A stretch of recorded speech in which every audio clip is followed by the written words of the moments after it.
very special edition of Bravado Wireless Friday Night Lights, and it's a Thursday, Dion. Fall break happening all throughout the state of Oklahoma, and so we are at Ray Grandstaff Stadium in Checotah, Oklahoma, as the Checotah Wildcats are getting set to take on the Idabel Warriors. Well, welcome up to the booth.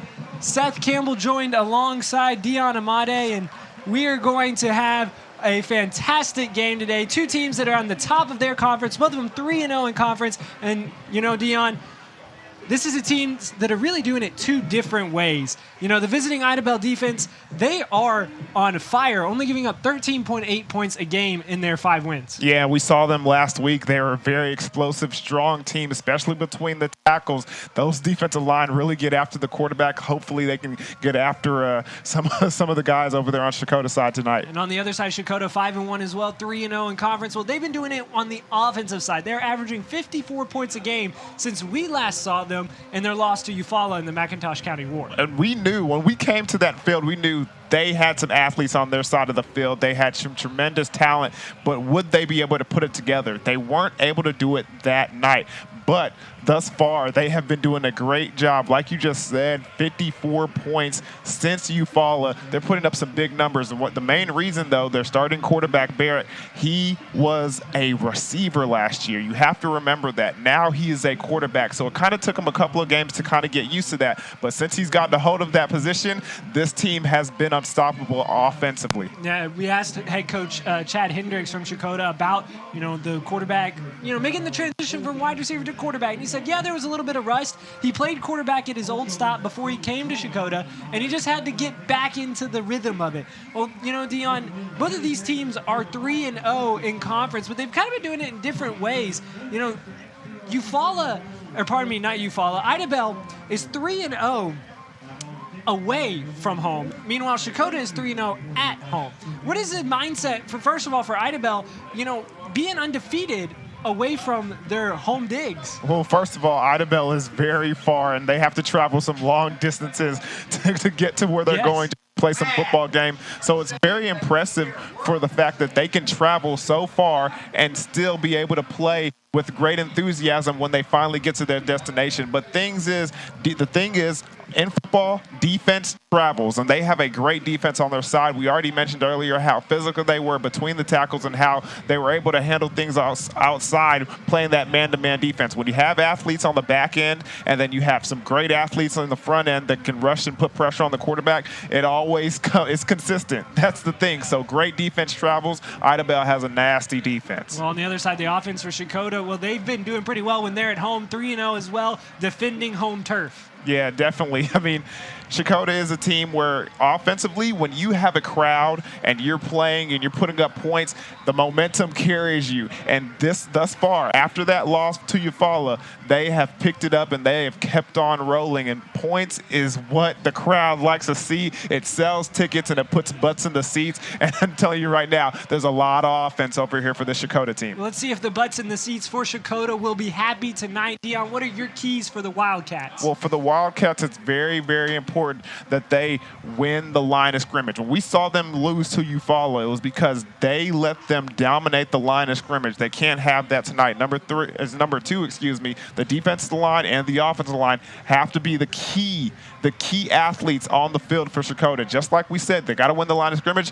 Those two need to get it done. And number 3, blocking and tackling. It's simple. This game is about blocking and tackling. Offensively, you have to block. Even you're a wide receiver and you're the outside, you're on the perimeters, you have to help the player with the ball. There's only one ball in this game. The other guys got to block. And on defense, everybody has to swarm the football and tackle. That's very important. Those are the keys to the game for Checotah. On the flip side, what about the Warriors? What do they need to do well today to win? Well, first of all, no big plays. I asked the head coach for the Warriors, and I said, last week we saw you play some man. Will we see more zone coverage, especially with the athlete that Checotah has on their side? He said, no, we're going to play our vanilla defense. We're going to let our athletes take over.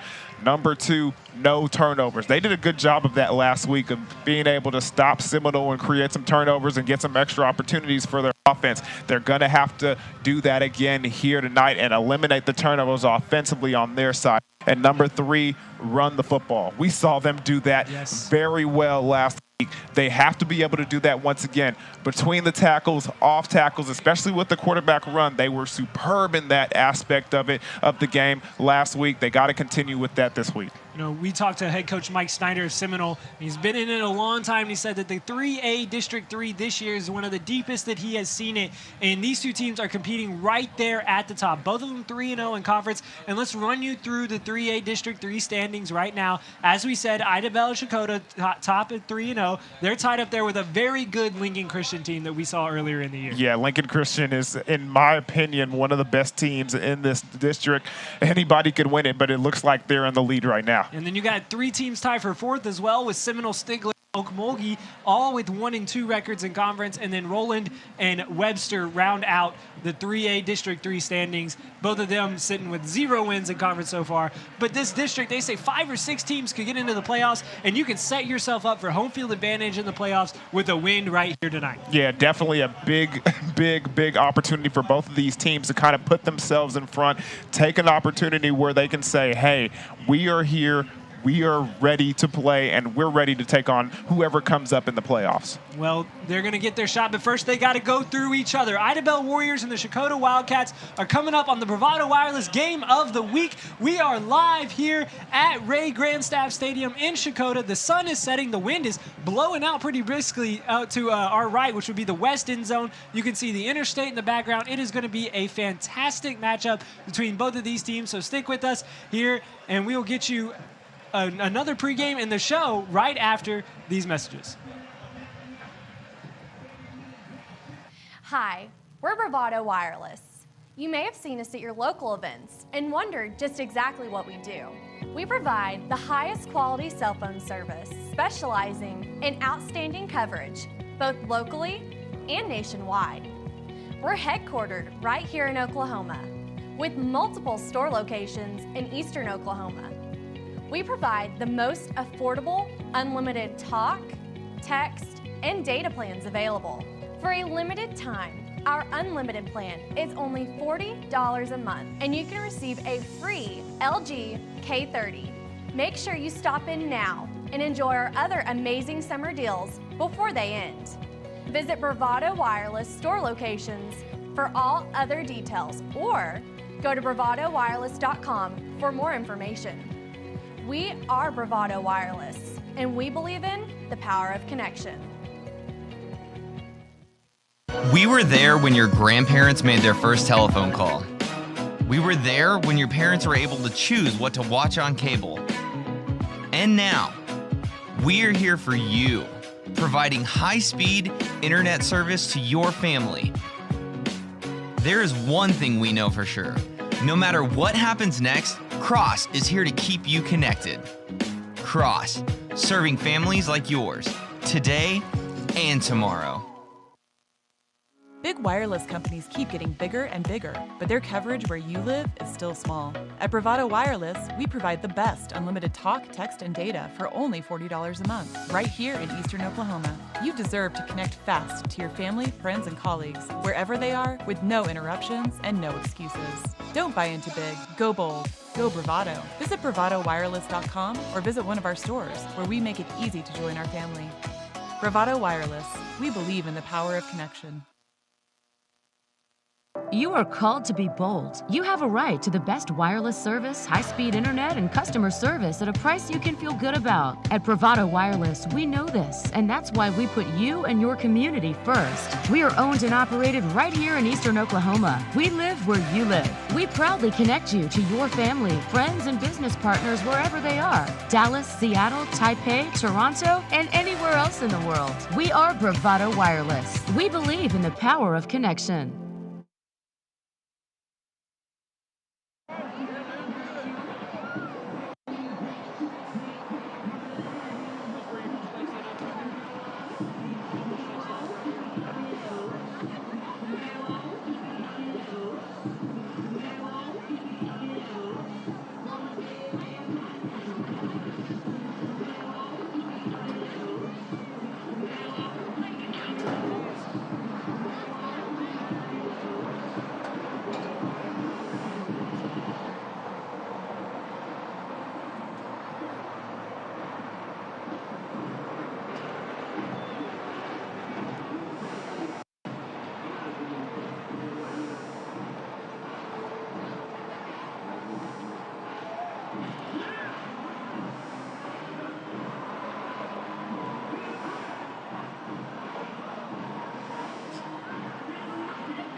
I'm going to run through the tunnel, though.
Good evening and welcome to the Grand State Overfield on Checotah. At this time, you will stand the parade of our national anthem.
Welcome back into the Bravado Wireless Game of the Week. We are in the hometown of American Idol winner Carrie Underwood, Dion. Did you know that? I did know that. Everybody knows that. Well, guess what? Both of these teams are hoping Jesus takes the wheel tonight to get them to 4-0 in conference.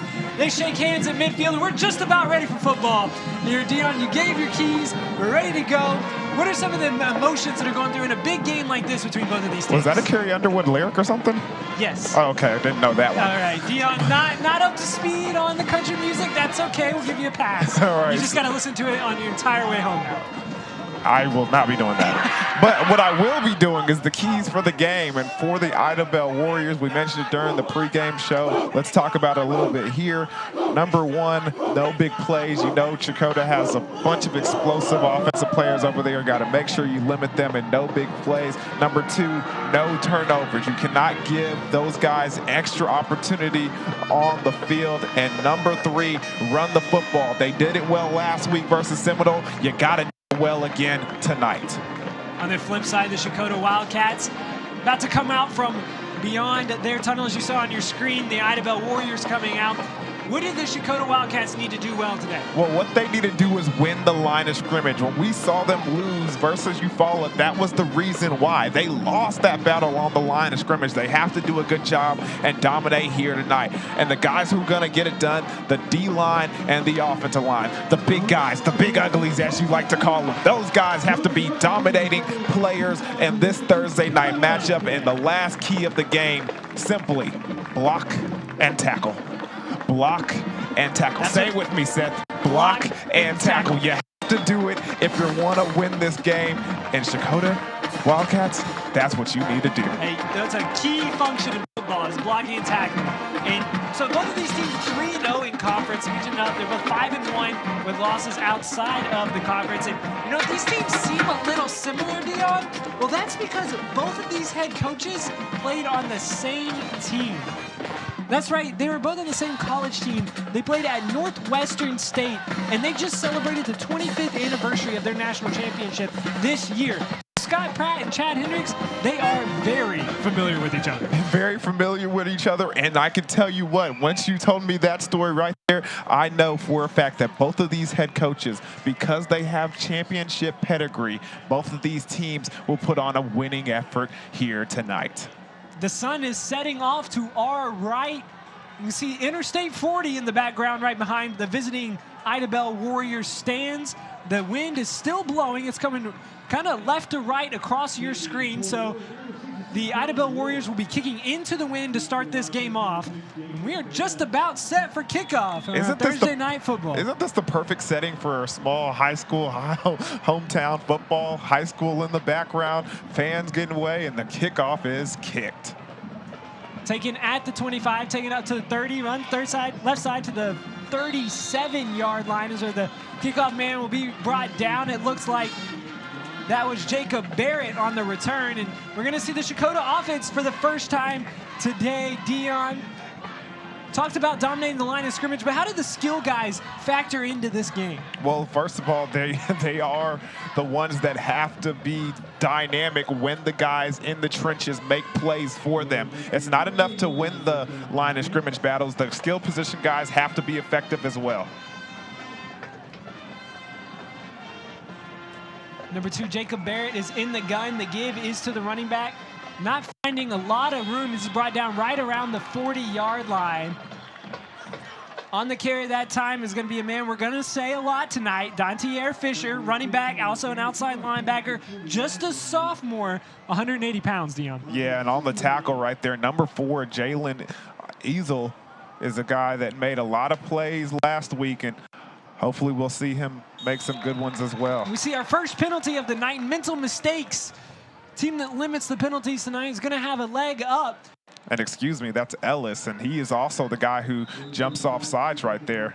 So a free 5 yards for Checotah. Well, we think it's a free 5 yards.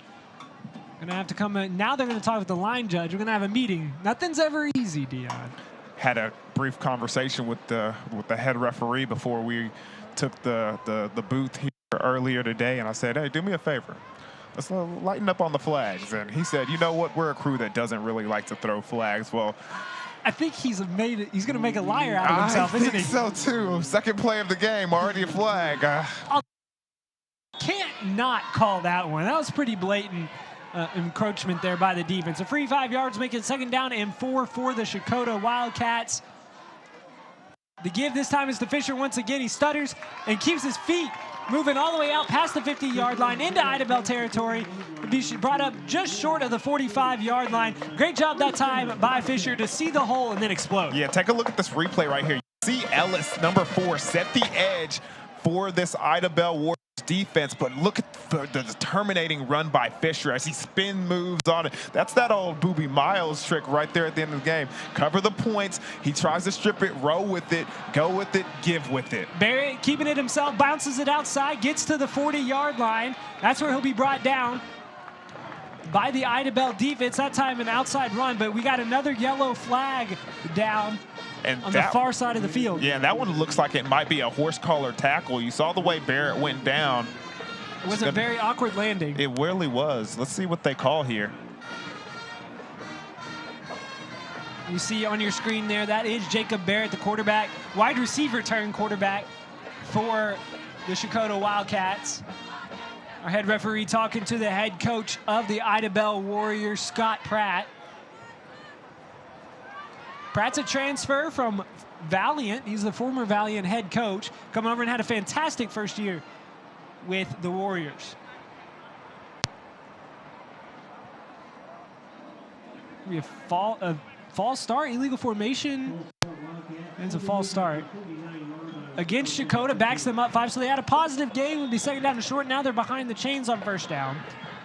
Jacob Barrett in the gun. Give is to Fisher. Fisher touched the backfield, but he's explodes out of that to the 40 and brought down just short of the 30-yard line. Nice explosive run, and he finishes hard, Dion. Yeah, right there he gives a little stiff arm towards the edge, and it's kind of a situation where he kind of just gets tripped up and is not able to finish off the run. Take a look right here, a nice stiff arm, and then it just knocks him a little off balance, and he goes down to the turf. Yeah, stiff-armed Aaron Hale there. Hale, the wide receiver and strong safety. He's a senior this year for the Idabel Warriors. Hard count for Checotah. They tried to see if Idabel would jump off sides again. They did not. Barrett's doing a good job of that. This time it's going to be Barrett with keeps it. And Barrett will be brought down after a short gain. Now they're actually going to mark him at about the 30, no, the 27. That's actually a gain of 5. And Barrett doing a good job right now. You know, Checotah's not trying to mix anything up too bad. They're just giving it to their playmakers. And that, you know what's a sign of that, where you say you don't really know how much you thought it was a 2-yard gain, but that offensive line is doing a good job moving the line of scrimmage forward, and it turns into a 5-yard gain. It's a read option. The give is to Fisher. Fisher hits the hole just offside the left tackle. A gain of about 1 and bring up 3rd down for the Wildcats. And I don't imagine Barrett's going to be doing a whole lot of running tonight off of that zone read play. He's reading that defensive end over there on the backside. And with his running ability, I'm pretty sure they told those defensive ends a lot this week during practice and preparation to stay home. This kid is an athlete. We don't want to see the ball in his hands. Lamar Rutherford, the defensive end on the far side. First pass completed for Checotah. It's going to be close to the first down. We're going to have to see where they spot it. Barrett goes to the air for the first time. It's complete to the wide receiver on the far side of the screen as we take another look at the replay. And I don't think he got it because he was doing a lot of dancing over there on the outside, and I don't think he got enough for the first down. Look at that. Good job by the Idabel Warriors defense pursuing to the football. They're going to go for it on 4th down. They do a quick snap, direct snap to the quarterback, and Barrett's going to pick this one up with ease. They went in a hurry to see if they could catch the Idabel Warriors off guard, and they did. They certainly did because that line of scrimmage was moved forward very easily. And you can tell they have this defensive line in this front 7 of Idabel a little shaken with their hard counts and them not being able to key on what snap count they're looking. Pistol formation for Checotah. The give is to the running back, Fisher. Fisher running hard, tackled by 2 Idabel defenders. We'll say the first man to make that tackle was Bradley Howell, the linebacker. Howell brings Fisher down, but not before he gains about 5 yards. And once again, Checotah staying in front of the chains. Yeah, they're doing a good job of keeping this running game alive. They've only passed the ball one time throughout this series. And that one was for the 3rd down completion. That wasn't enough for the first down, but right now doing a great job of running the football. They look over to their head coach, Chad Hendricks, to get the play. Barrett is going to roll out to his left. Now looks back right. Now fires left. In the end zone, he's got a man. Touchdown! Wildcats! Bailey McIntosh in the back of the end zone. The tight end slips away and kind of all alone back there, Dion. All alone by himself in the back of the end zone. I thought Barrett missed his opportunity. It looked like the cornerback slipped in the coverage over there on the wide side of the field that was covering number 3 for Checotah, but he looks in the back of the end zone, and there's number 40, McIntosh, for the easy completion and the touchdown. Checotah was going to go for 2. They do that kind of weird formation where they decide at the line of scrimmage if they want to go for 2, if they want to kick the extra point. Well, they were going for 2 that time, but they were not set properly, so it's an illegal formation against Checotah, backs them up 5 yards, and they'll have to re-kick, or I guess retry this one since they didn't kick last time. Yeah, and they were setting that swinging gate formation, and this time, with the penalty, they just take it right off the field. The extra point is up, and it's got the distance. No. Just wide right, maybe a little bit short. It didn't get off the ground very far. The goalpost is 10 feet tall, Dion. It looked like that one got about 12 feet in the air. But take another look at the replay. Barrett, rolled out to his left, and, the key to that play is that he had plenty of time to make the throw. A lot of time and a very accurate pass as well in the end zone. It was a very, very impressive opening drive for Checotah. Hopefully this Idabel defense can figure some things out there on the sideline. Idabel goes back to the sideline, and we talked about it in the pregame, but it's worth reiterating right here, Dion.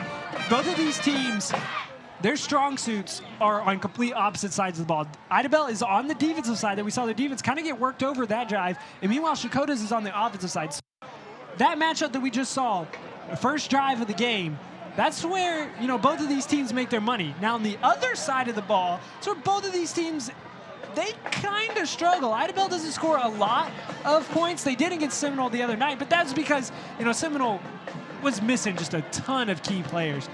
So Idabel's looking to have explosive plays, and Checotah, man, they're just looking to keep them off the board a few times tonight and give their offense a chance to extend the lead. Well, they did gain a lot of confidence last week versus that Seminole team, so it's going to be interesting to see how that offense gets to rolling once they touch the field here in a couple seconds. A name we've said often so far, Jalen Ellis will take that kick, and he'll down it with a fair catch right around the 31-yard line, and that's where the Warriors will take over for their first drive of the game.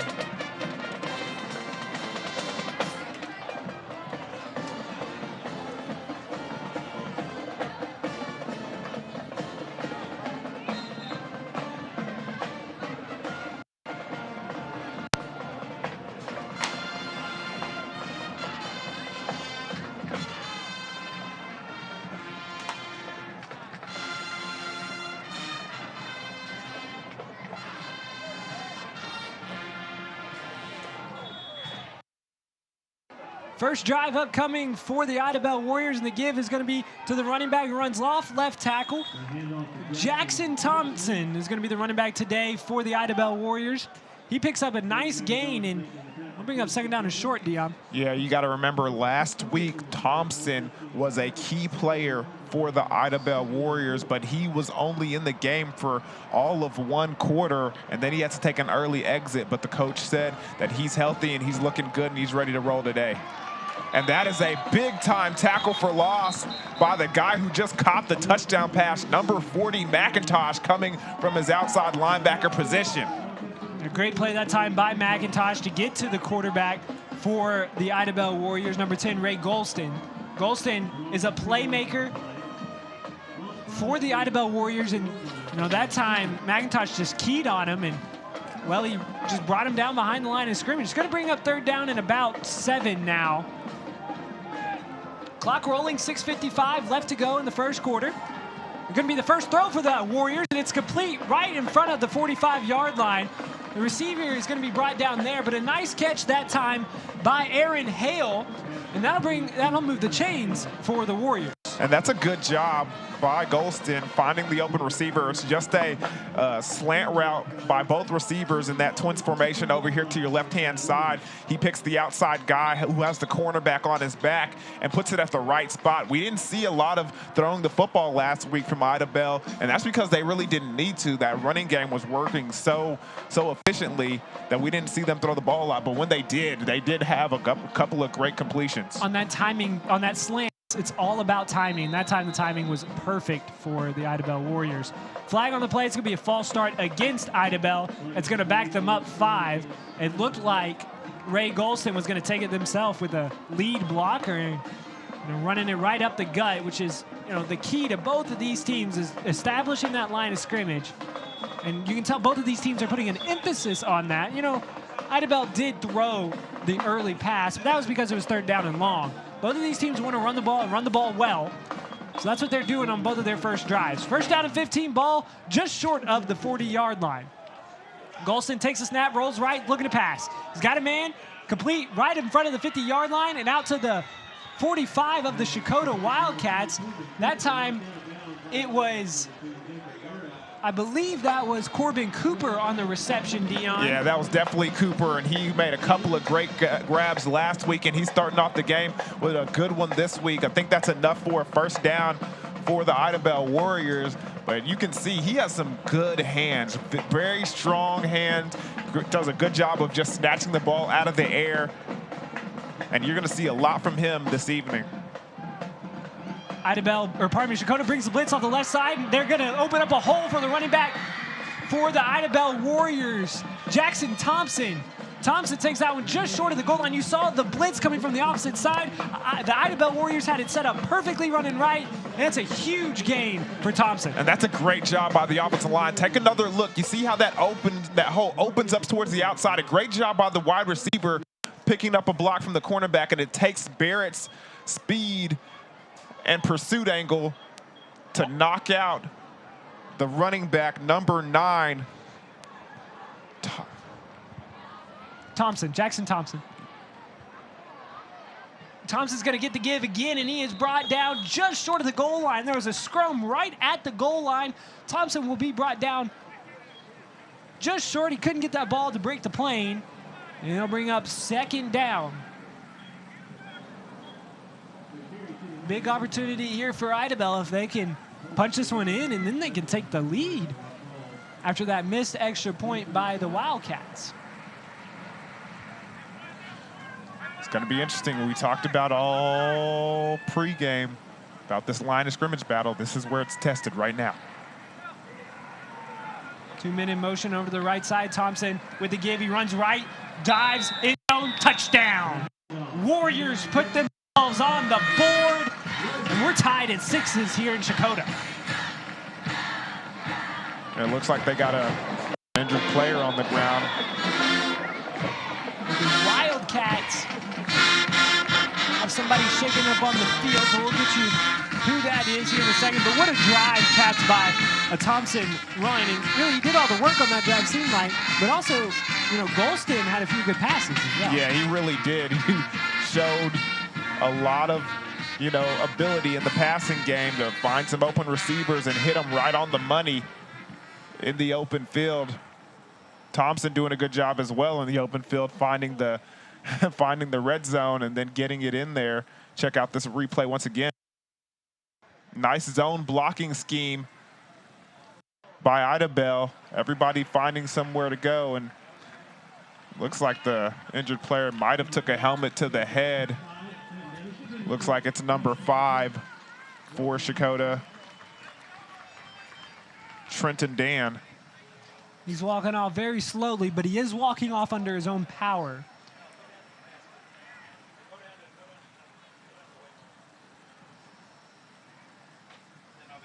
.5:22 left to go, first quarter. Extra point pending for the Warriors, but if you put this through,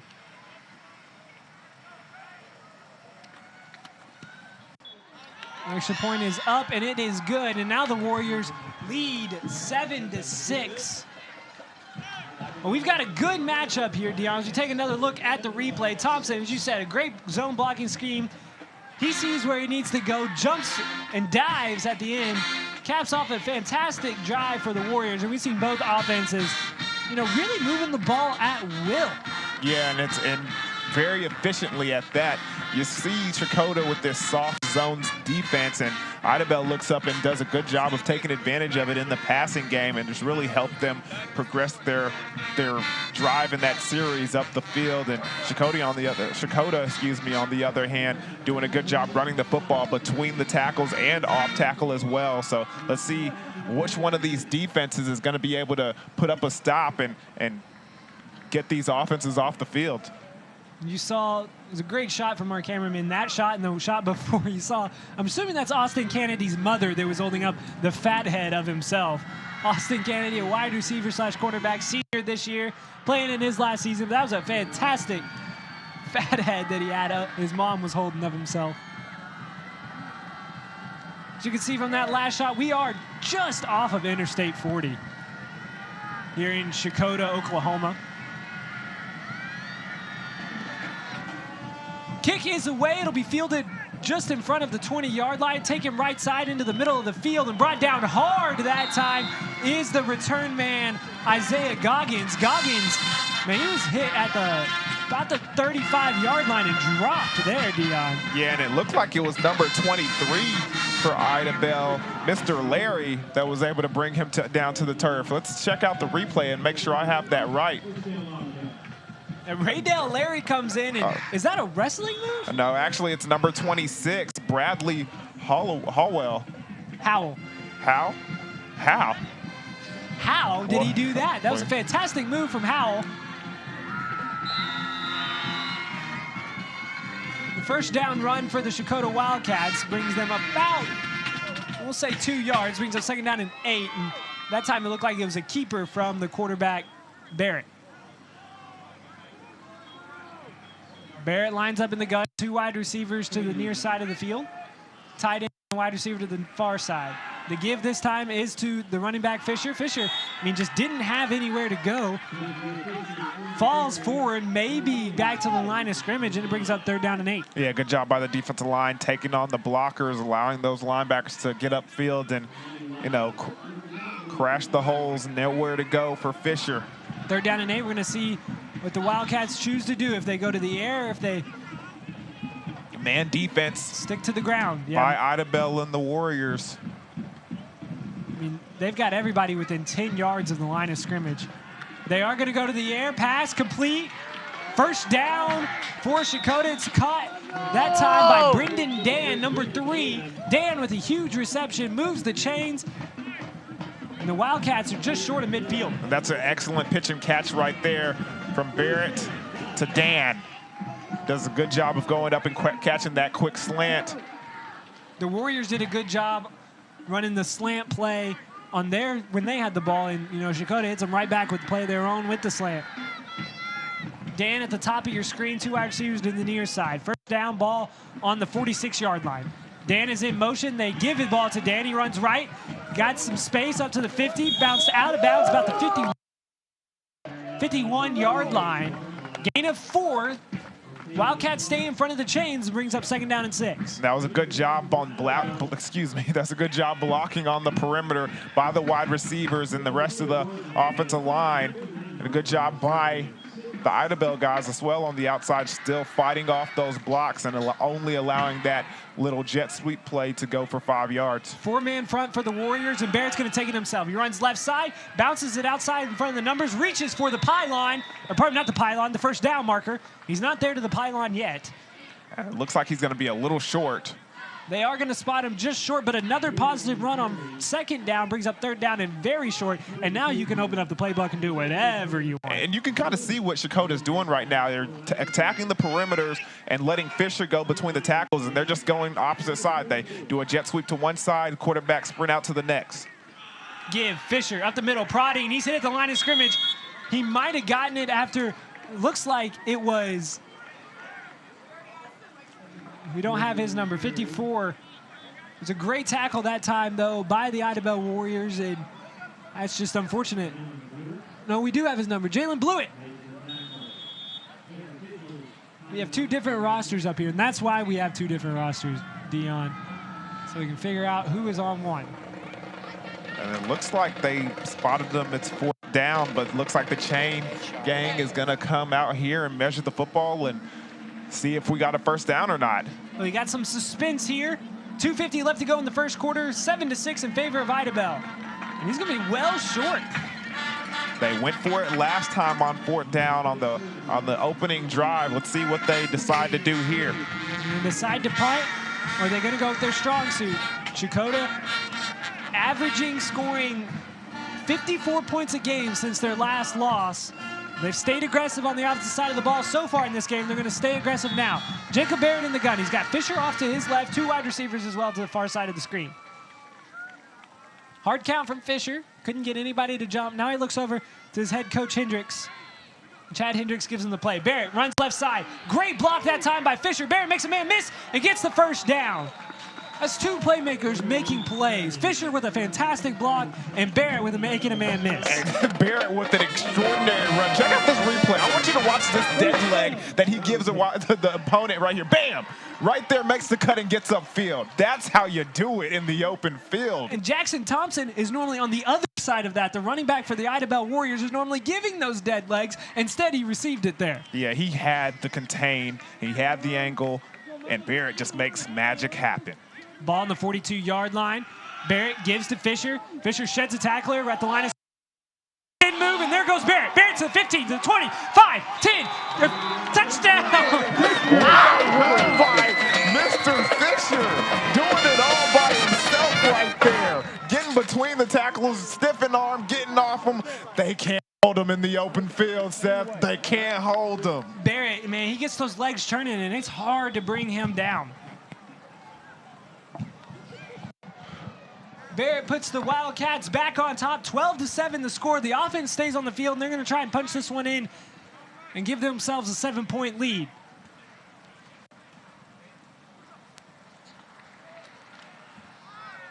Flag on the play. Barrett rolls around, throws this one away.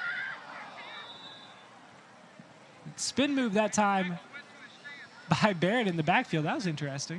We're going to have to see what this flag and who is it against. Fisher with a fantastic run ties this game up. The illegal motion against the Wildcats, and that's the 2nd time that they've had penalties on their 2-point conversions.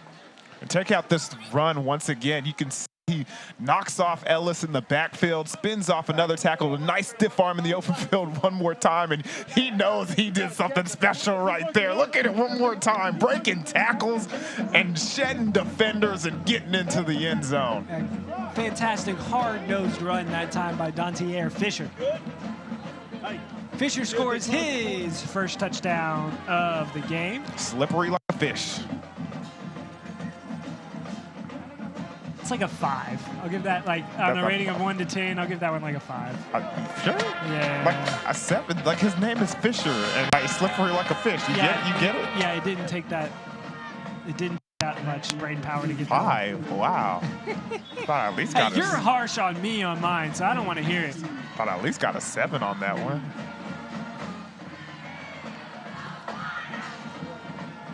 Kickoff is away, and it bounces at the 20-yard line. Somebody's got to pick it up.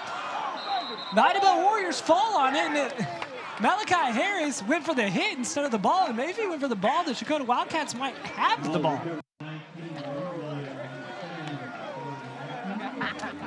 Yeah, a little miscommunication over there in the special teams game. 26 goes back and tries to get it. Then he leads to try and go and get the block because he thinks. And he got hit hard by Harris. Does look like Jacavian Matthews falls on the ball, though. Play clock rolling. 20 seconds. Game clock at 2:14. Golston gives right side. Making a man miss all the way out to the 25-yard line. On the reception that time, It's Cooper over there on the outside. Corbin Cooper. Cooper, the wide receiver, the senior. Getting the playmakers the ball on the outside, though, is the Idabel game plan so far in this quarter. 2 wide receivers the far side of the screen, 1 to the near side. Golston in the gun. Give this time is to his running back, Thompson. Thompson, full steam ahead, picks up the first down. Will be spotted just past the 30-yard line. Thompson running hard, picks up the first down, and Wildcats the Warriors move the chains.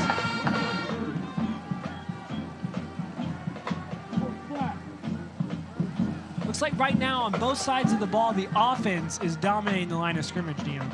Yeah, those offensive linemen are doing a good job of getting their hands on the defensive line and just staying in front of them. Golston fakes Thompson this time, keeps it himself, runs right behind the right tackle, will pick up, we'll call it 2, brings up 2nd and 8. And on the tackle that time, the first man to get to Golston is Bobby Morton.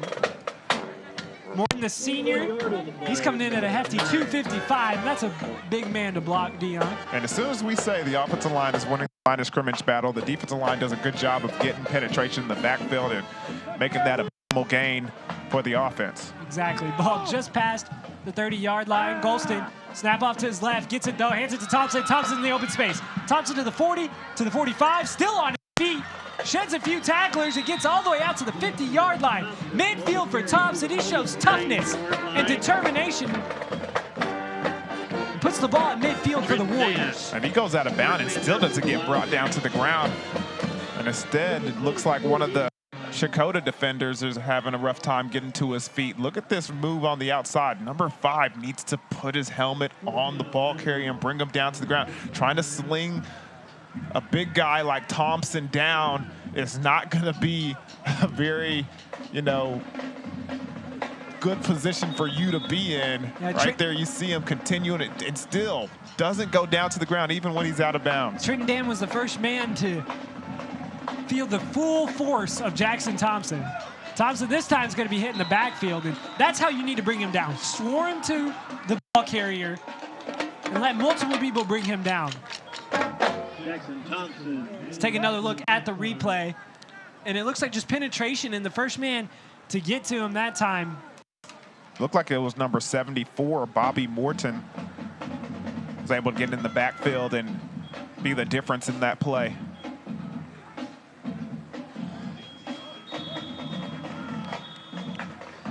And that's the end of the first quarter. Time runs out, but we've got a fantastic game so far here in Wildcat Country. We got the Checotah Wildcats 12, the Idabel Warriors 7, but the Warriors are driving as the ball's at midfield as we go to the second quarter here on the Bravado Wireless Game of the Week.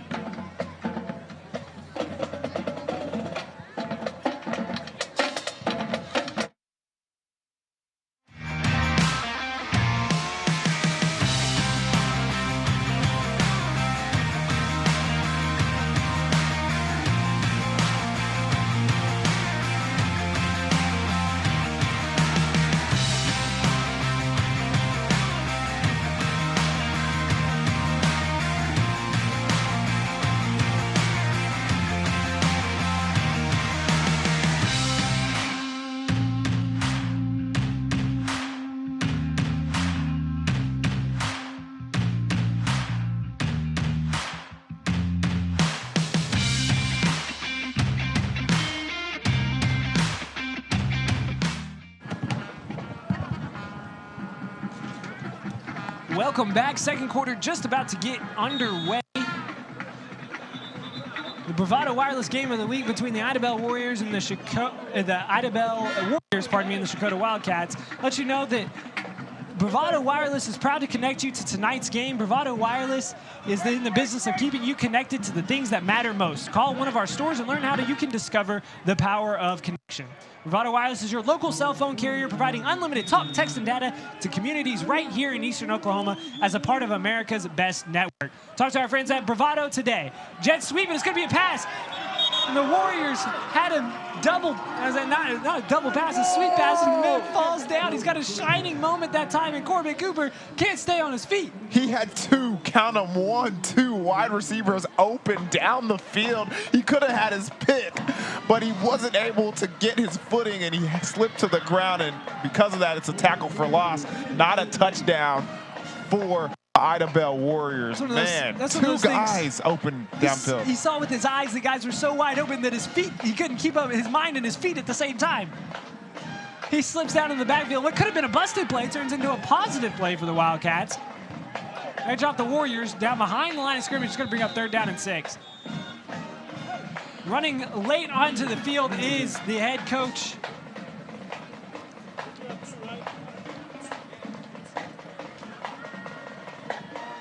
Head coach of the Idabel Warriors, Scott Pratt. Pratt calls a timeout. Ball spotted at the 44-yard line.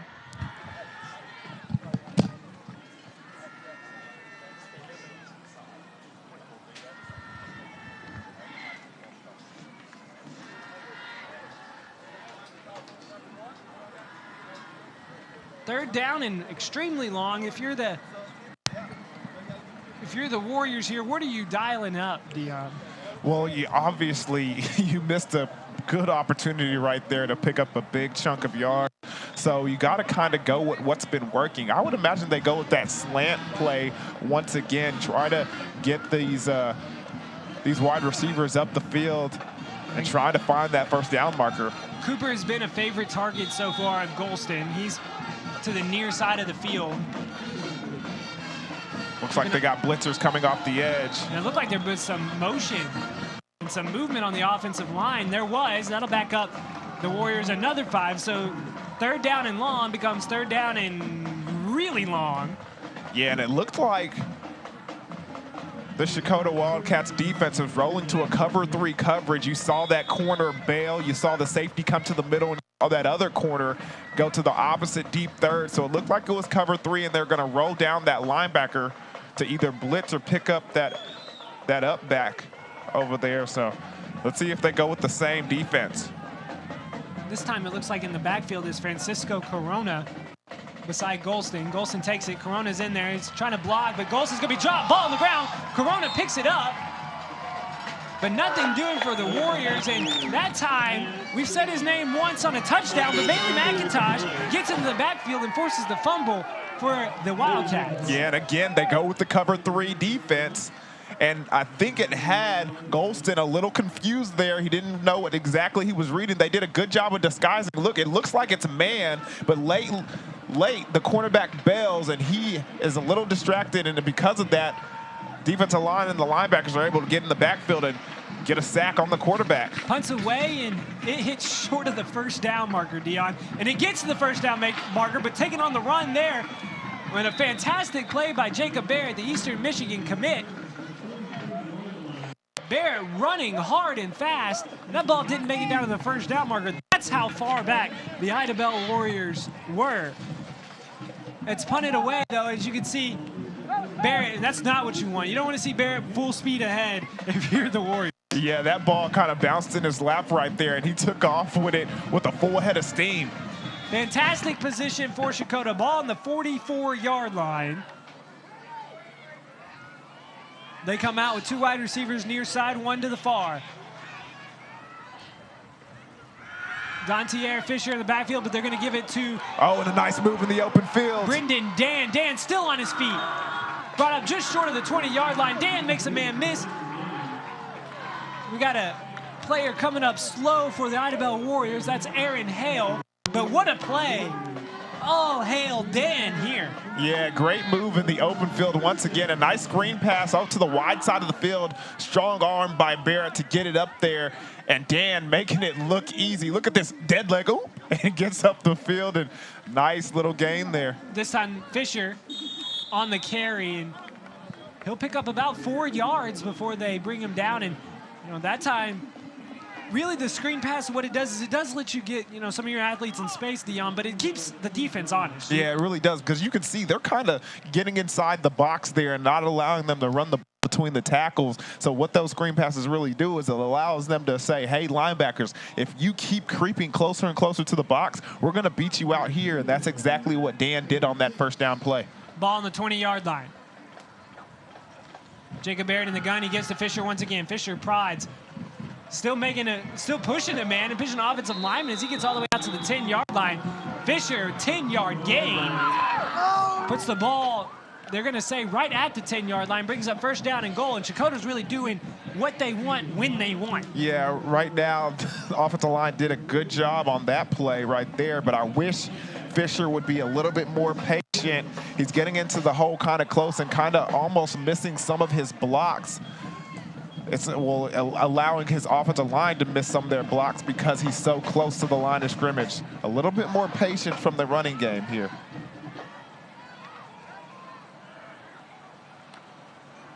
In the gun, it's a read option. They're going to give it to Fisher. Fisher, another vicious stiff arm. Fisher to the 5 and brought down just short of the goal line. Fisher not afraid to pull out that right hand and give it face meet palm here. Take a look at this replay right here. It's a violent stiff arm. Take a look at it. Bow! Right there, knocks the defender to the ground. Oh, man. We've seen a couple of those today. I'm pretty sure that's going to be another tool in his tool belt that he's going to pull out throughout the contest. If he keeps getting all these tools in his tool belt, we're going to have to call him Batman. 6. All right. They fake it to Fisher this time. Look in the back of the end zone. They got a man, and it is in and out of the hands of the intended target, Trayton Dad. Jacob Barrett had a man in his face, though, and a good job by Idabel to not bite on the fake. Take a look at this replay, because I'm just a little bumfuzzled by the attempt of the pass, because look right here, number 40, McIntosh is wide open, and it would have been his second touchdown of the game, and he goes for the deeper route, the more difficult throw, and he misses the easy touchdown. I think you said it best. It is bum-puzzling. Third down, and a big third down coming for the Checotah Wildcats, and they're going to take a timeout. Timeout called by Chad Hendricks and the Checotah Wildcats, and we're going to take a timeout as well. Not final score. Score 12-7, 8:53 left to go in the second quarter here from Checotah. Double dipping that spicy guac? That's a bold move. Dipping into the ultimate discount on your unlimited wireless plan? Now that's a bolder move. Sign up for the basic unlimited plan today. Bravado Wireless. Experience the power of connection. Ignoring calls from your in-laws? Again? That's a bold move. Hey, Karen. Ignoring other carriers and switching to Bravado? Sorry, I can't now talk right that's now. I'm a going bolder through a- move. Get $500 off when you sign up for the premium unlimited plan today. Bravado Wireless. Welcome back. 8:53 left to go, second quarter. Big third down upcoming for the Checotah Wildcats. They need about 4, we'll call it 5 yards to get into the end zone and extend their lead. Barrett in the gun. He gives it to Fisher. Fisher's going to be stopped short. Great tackle that time by Jackson Thompson. And it looks like Corona got in there as well. They stopped the ball carrier right at the line of scrimmage, and Fisher really had nowhere to go. Yeah, right there. That was just a great individual effort defensively, just shedding your blocking, making the tackle right there. Good job by Thompson. And it helps that you had 2 of them right there, 2 Idabel Warriors to bring down the ball carrier, Fisher. And we're going to see Checotah attempt a field goal. That didn't go too well for them on the extra point. Let's see if there's a change right here. Angel Giannis, not extra point, field goal is up, and it is no good. Plenty of distance on that one for Giannis, but he misses wide left. It just didn't have enough of the angle, kind of hooked it. So once again, kicking woes for the Wildcats leave the door open for the Warriors. And it's unfortunate to get into the red zone like that and come away with no points. Ball will be moved out to the 20-yard line with a missed kick inside of the 20. That's where the Warriors will take over. 80 yards separate them from the end zone. 7:28, clock running now. Back up, guys, back up. Give this time is to Thompson. Thompson lowers his shoulder, picks up 2 yards, tackled, and stop me if you've heard this name before, tackled by Bailey McIntosh. He has definitely been all over the field tonight.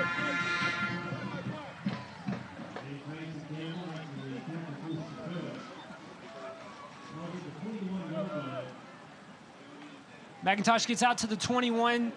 Clock on just under 7 minutes to go. 2nd down and 8.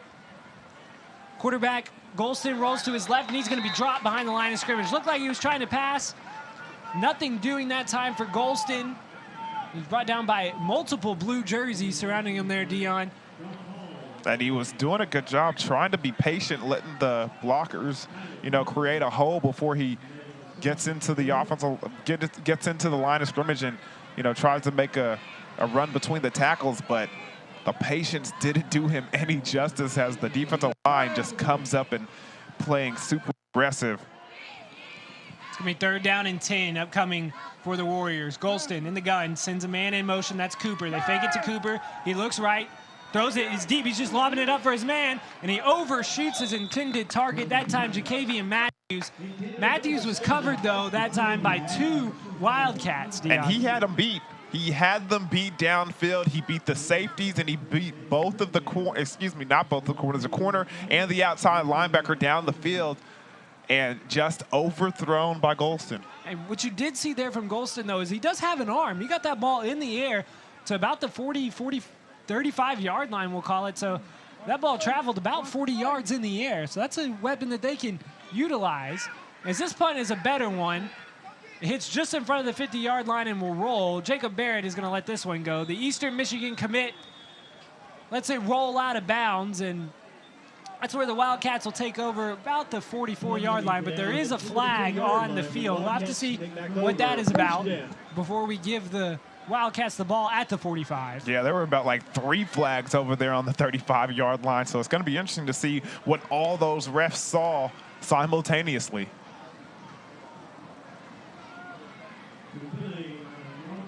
Holding on the Wildcats will back them up an extra 10 yards. So instead of taking over right around, what was it, the 40, 45, they'll take over right around the 35. We'll call it the 34. That's where the Wildcats start their drive, and another punt by Idabel. And the offense has not been the strong suit for the Warriors, but they had an opportunity there to drive the ball and take the lead, Dion. Yeah, I mean, especially a good job of their defense holding in the red zone and giving them the ball. You would have liked to see them at least get a couple of first downs and allow the defense some more rest. Jacob Barrett probing the left side. He will get out to just short of the 40. Positive run that time for Barrett. Brings up 2nd down and manageable. Yeah, that was a good job on first down, getting to the outside and able to pick up some good yardage. Both of these teams, you can see on your screen, they have numbers by their names. That means that they are ranked. There's multiple ranking systems, just like college, where there's the AP poll, the coaches poll. As Barrett looks deep, has a man behind the defense, but a nice play that time by Aaron Hale to knock the ball down, Dion. Yeah, great play from the cornerback position. Dan had Hale beat, but he doesn't give up on the play, continues to run, and is able to affect the play. Watch this replay right here. Great job of locating the ball, too. Exactly, getting his head back, not panicking on the go route, and able to put his hand up and knock the ball away. As we said, Hale got beat, but he didn't get frustrated. And, Dion's a defensive man up here, former Oklahoma State safety. And so he was applauding as that play happened. He was very excited by the defensive play of Hale there. 3rd down and 6. They're going to give it to Fisher. Fisher's brought down in the backfield. That time, It's Armani Wise. The defensive lineman brings down Fisher, and that's going to bring up 4th down and 8. Yeah, and he was just simply waiting for Fisher in the backfield. As soon as he touched the ball, wisely sits there and waits. You can see nobody blocked him. No, it's a pulling guard going to the other side, and the progression of the play was just too slow. And Wise is a wise man and takes advantage of it. Now that one wasn't good at all. I'm going to give you like a 2. You just used his name. Wow. There's no creative ability there at all, Dion. Flag on the play. It looked like it's going to be a false start against Checotah. This is going to back them up another 5 yards. They were going for it on 4th down that time. We'll have to see if they want to punt. They're going to keep the offense on the field, but don't put it past Barrett to punt this one away here, Dion. Kind of looks like he's in that formation. And I think he will. Barrett gets it, punts it. Hits at the 40. He'll be taken at the 35. It's going to be Cooper up to the 40. Ball's loose, though. Ball came loose on the hit, and it's going to be picked up by Checotah. Checotah with a big play that time. Fielded by a man that never, well, you won't call it very often that fields the ball. That time, it was Bobby Morton. Morton, the guard and tackle, picks up the ball. And I don't know what happened here. It looks like, I don't know if number 3, Dan, hit the ball as he was running down the field beside him. Take another look at it, and I'm glad. Look at the excellent view we got here. And they go in slow, and it looks like just right there. I think it is. I think it's thinks 3 Dan puts a hand in there, and the ball just comes flying out. And I mean, it fell right into the hands of Bobby Morton. Checotah looking to capitalize. They give to Fisher. Fisher runs right tackle. Gains about 2 yards, but once again is going to be met.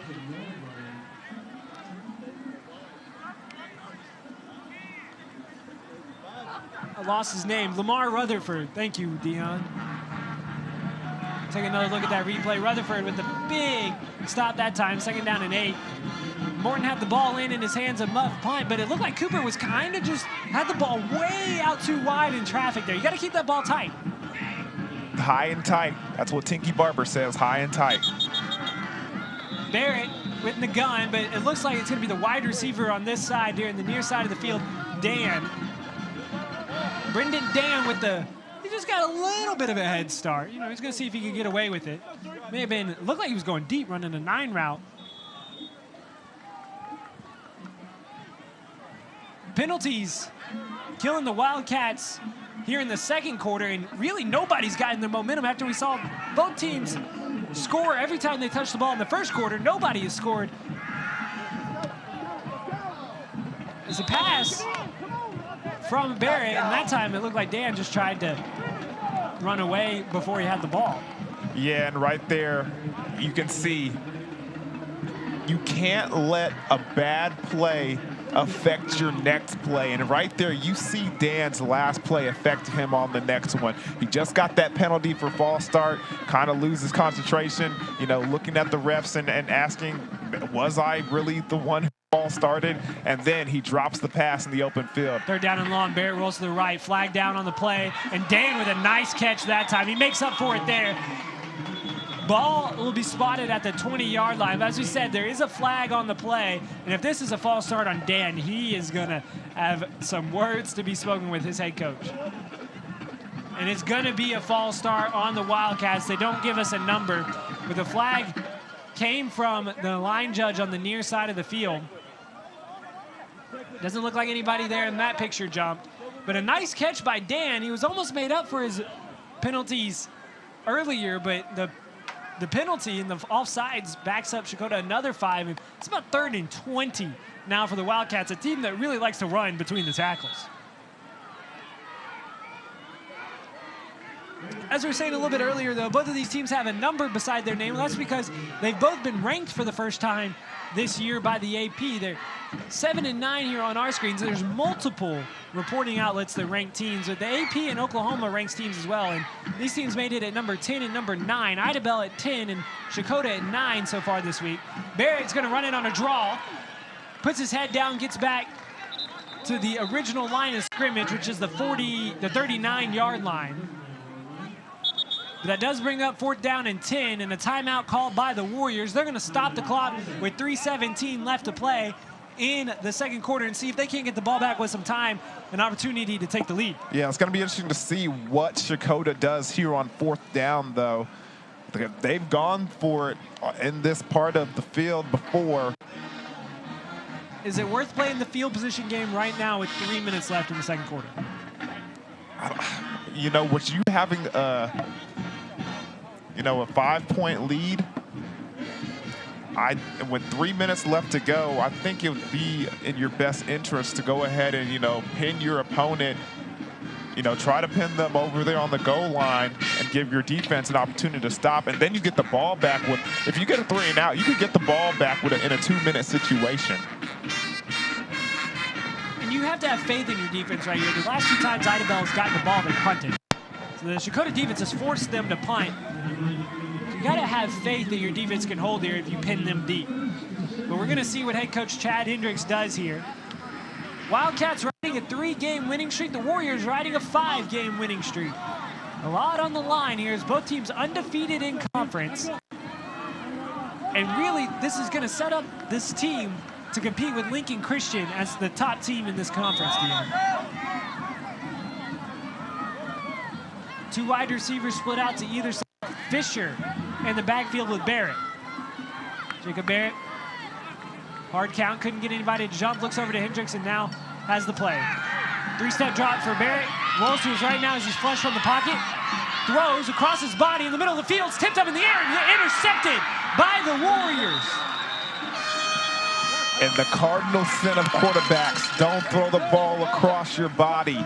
He had a wide receiver wide open in the middle of the field, but the pass attempt is too high. Take another look at it. He's flushed from the pocket, rolls out, has to turn around, loft the ball in the end zone. Dan makes a great opportunity or a great attempt to try and go up the ladder and go pull it down, but he can't reach it, and it is intercepted. Aaron comes up with the interception. Now, Dion, I do say it's a cardinal sin to throw across your body, but 4th down, the interception, the Warriors actually lose about 20 yards on that play. If they would have not caught the ball, it would have been spotted around the 35. Instead, they take over at about the 15, and they're going deep. He's got a man that's incomplete. Golston had a receiver wide open, but he just couldn't get the ball to Aaron Hale. And that's a good point by you on the original statement that they do lose a lot of yards and a lot of field position by just catching that ball right there, but it does look good in the stat sheets. Spoken like a true safety. There you go. Don't forget. If you got an opportunity to catch the ball as a safety, are you catching the ball, Dion? Every time. Every time. Bat it down for what, Coach? For who? For the team, Dion. You're trying to win here. You know who else wins? Me with my stats. There is no I in team, Dion. But there's an I in Idabel, baby. Well, Idabel is going to call a timeout. There is an I in timeout as well. And I want you to stay with us here on the Bravado Wireless Game of the Week. We want to let you know that, do you ever feel, Dion, like it is impossible to get quality internet if you live outside of town? Man, I feel that all the time. Well, check out Bravado Wireless's unlimited internet. It's quality service at an unbeatable rate. And hey, in case you were wondering, there's this thing called an iPhone, and they came out with a new iPhone 11 Pro. It got released a month or so ago. You want to talk about a sweet phone, make sure you call your local Bravado Wireless store to see how you can not only get $500 off of an iPhone, that's a deal you won't really find anywhere else, but also a free year of Apple TV Plus, perfect for streaming on Bravado's unlimited data plans. Restrictions do apply. You see your local store for details, but $500 off a new iPhone 11 Pro. Did you say free? I said free year of Apple TV Plus. Ooh. They're coming out with new shows. I saw, I just drew a blank. Steve Carell is going to be on a show with Apple TV Plus. You can get it all at Bravado Wireless. They hooked me up as well. I got the new iPhone 11 Pro. It's sweet. You can take some sweet pictures with this thing, Dion. You're not the only one that got hooked up. I am bragging. Because my friends at Bravado, they can hook you up. They fake to the right side. Golston keeps. He takes it about, they'll give him maybe one. And really, the Warriors haven't had anything going since their first drive. Yeah, and it's been tough sledding, especially between the tackles. The Checotah defensive line and the front seven have really dialed in these last couple of quarters. So what does Idabel need to do to get some momentum on offense? You know what they need to do?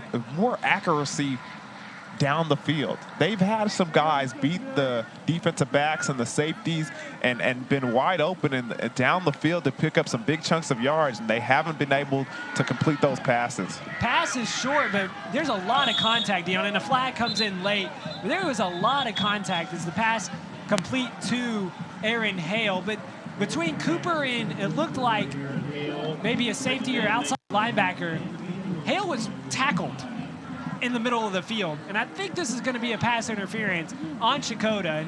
And if that's the case, it looked like Idabel was going to pick up the first down anyway, but that's being a little too physical down the field, and Checotah's going to get flagged for it.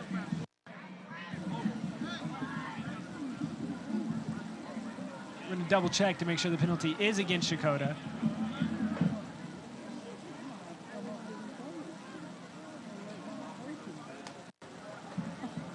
Number 16, Jordan Jones, comes off the field for Idabel.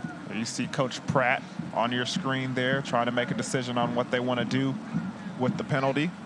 I think they're trying to decide if they want to accept the penalty or if they just want to take the result of the play. Where the ball is kind of the big key there. It does give Idabel a new set of downs, and with 2 minutes and 7 seconds left, they really have possession of this ball as they are going to choose to decline the penalty, but they can kind of choose in their own destiny here, Dion, if they want to kind of run the clock out or if they want to drive it down the field. And that was a great completion for this offense on third down to get to moving and see some positive yards. Golston in the gun. Thompson's beside him, just a step behind. They fake it to Thompson. Golston looks left, throws in between two defenders, and it is going to be intercepted. That time, Jacob Barrett comes out with the interception, and he's in the open field. Barrett out to the 40, to the 35, to the 30, and he's going to be brought down there. But Barrett with a big pick gives the Wildcats the ball in fantastic territory, an opportunity to extend their 12-7 lead. And that was strong play from the safety right there, Barrett. Take a look at this, okay?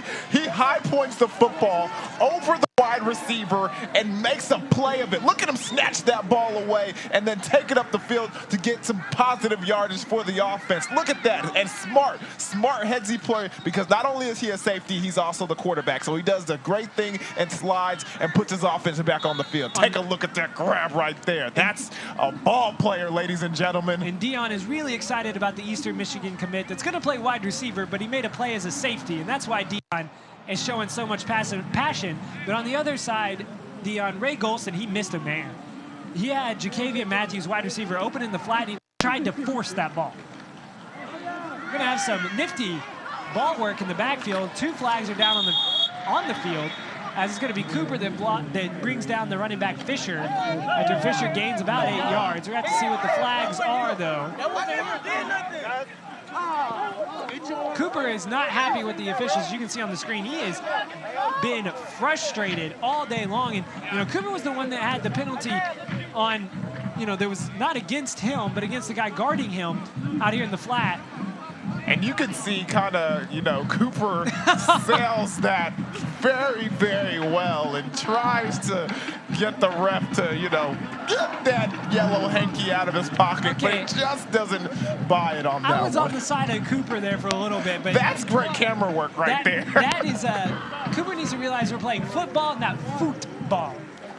There's a good tackle over there on the outside by Cooper, and there's a little bit of jawing going on. He gets into it with Fisher a little bit and tries to take another look. You see, and that's a great job by Dan right there. You look guilty when you put your hand up in the air like that. So escort your teammate out of the line of sight of the referee. That belongs in the Bravado Wireless highlights right there. Great camera work. There was a penalty on Checotah, though. Not that one, but there was a penalty that puts him behind the line of scrimmage. And the quarterback, Barrett, is going to fake to Fisher, keep it himself. Gains about 6, brings up 2nd down and 14. But clock rolling, 1:38 left to go. Second and 14.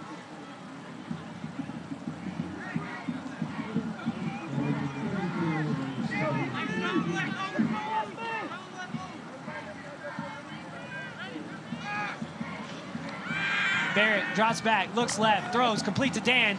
Dan stays on his feet out to the 25-yard line. They say he stays in bounds, though, so the clock will continue to roll. Minute 10 and counting. And you got to coach up your players right there in that situation. That is a 5-yard hitch route towards the outside. Dan has to be able to get off that tackle, get what he can get, and get out of bounds. This is the 2-minute drill right now. He had the opportunity to, he just didn't take it. Clock rolling under a minute now. Play clock at 17 seconds. Barrett in the backfield. Fisher beside him. He gives to Fisher. Fisher makes one man miss, but is hit hard in the backfield. That time, Armani Wise gets in there once again. Stops Fisher behind the line of scrimmage, brings up 4th down, and Checotah's going to have the opportunity here to really run the last play of the half if they want to. Yeah, you can see that defensive line in the backfield before that running play can really get started. It looked like it was number 26. Bradley Howell was in the backfield, but it was also Armani Wise that made the tackle. Checotah going to run one last play here, I assume. Clock at 10 seconds, the play clock at 10 seconds as well. So they're exactly the same. Barrett takes the snap, rolls right, and there's going to be a timeout. No laundry on the field. The whistles do blow, and Checotah's going to use a timeout. They use their last timeout of the half with 2 seconds left to go. All right, Dion, you get to play offensive coordinator here. With the Wildcats' talent, what are you drawing up? Well, I mean, there's 2 minutes left in the ball game. 2 seconds. Excuse me, my apologies. 2 seconds left in the ball game. You got the ball on your own 25-yard line. Well, obviously you have to throw the football because it's literally a free play here. It's literally a free play. Either you score, you throw an interception, or, you know, an incompletion. You got to take a chance at the end zone. I don't know. I may draw up a fake 23 blast with the backside George reverse right here. If you could name that movie, I would be very impressed. Remember the Titans. Let's go! Like your life depended on it. Can you make that pitch? Coach, are you ready to run, Rev? Ready to run, Coach. We're having some fun up here in the booth. We're hoping you're having fun joining us between a fantastic game between the Checotah Wildcats and the Idabel Warriors. 4th down upcoming, last play of the second quarter upcoming, and we're going to see Barrett's arm here. The Eastern Michigan commit, see if he can do anything with it, and we're going to have another timeout this time called Checotah. They didn't use their final timeout. I got it off on my tally sheet here. And that's a good job by them as far as being, you know, headsy offensive coaches, because you go out there, you let the defense align in what their defense is going to be. You get to take a look at it, and now you get to come to the sideline and draw up a play that you think will benefit your offense the most in that defense. As a former safety here on the other side of the ball, the Idabel Warriors, what's their game plan? For the Idabel Warriors, I think you have to play cover 2, prevent defense. You got to align your safeties and your corners. You got to give them depth right there so that they're back there waiting on the ensuing pass play that's probably going to happen. They're not. They got one safety that's about 15 yards off the ball. They're playing man with soft coverage right now, and I don't know if that's something I would suggest. They're going to run a hook and lateral, Checotah is, and it's caught and then lateral. Looked like the man that caught the ball was Trenton Dan, and he laterals it out to Fisher. But Fisher is brought down just short. Not a bad play there by the Wildcats. A little bit of trickeration, and not a bad job by the Warriors either to keep it in front of them. You can see that the prevent defense was really advantageous of them, and a good job by the guys staying back and able to have some of the defenders out there to make a play and make the tackle before he can get into the end zone. Well, this game started out fast with the first 3 possessions resulting in scores. Since then, well, it's been awfully quiet on the offensive side of the ball, but the Wildcats hold a 12-7 lead. And we are going to send it to halftime here on the Bravado Wireless Game of the Week. Make sure you stay with us. We'll have the band performing for the halftime show and a special edition of Thursday Night Football here on Bravado Wireless. 12-7 the score in favor of the Wildcats over the Warriors. You are called to be bold, to live out loud, to make the most out of every moment.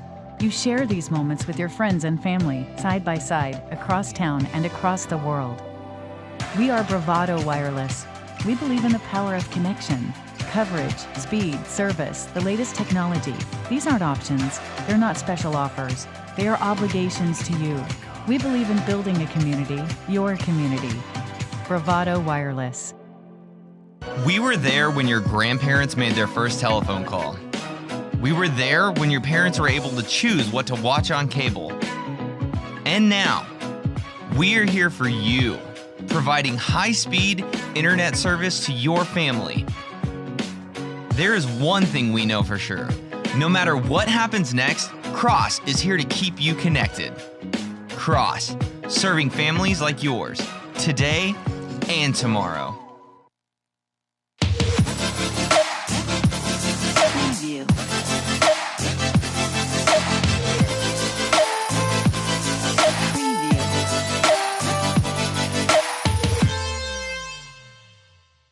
Double dipping that spicy guac? That's a bold move. Dipping into the ultimate discount on your unlimited wireless plan? Now that's a bolder move. Sign up for the basic unlimited plan today. Bravado Wireless. Experience the power of connection. Other wireless companies need 4-page brochures to explain plans that are too complicated and cost way too much. We are not like the others. We are Bravado Wireless. We offer one line of unlimited talk, text, and 4G LTE data for only $40 per month, with no minimum number of lines and no hidden fees. This is your year to be bold, connect fast at the best price. We live where you live, and we are proud to be a part of your community here in Eastern Oklahoma. We are Bravado Wireless, and we believe in the power of connection.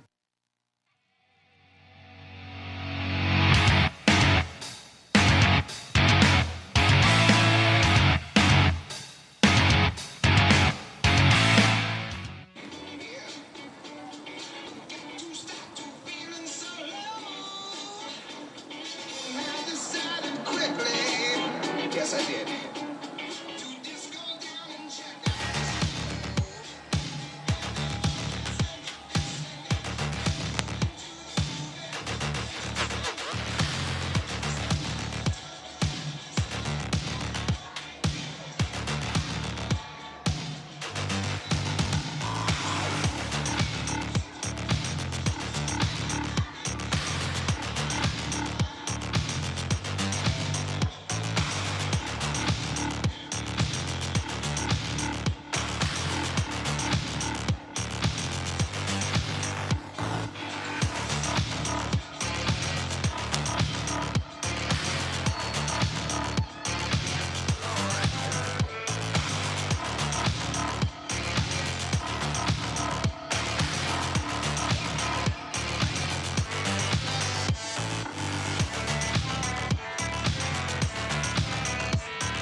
taking the field is the class of Checotah.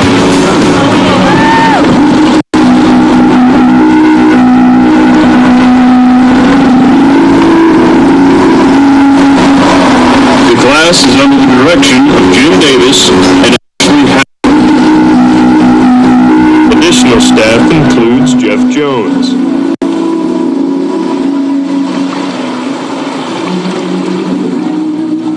Selections include Lure of the Sirens, Lulled to Sleep, and Escaping Fate.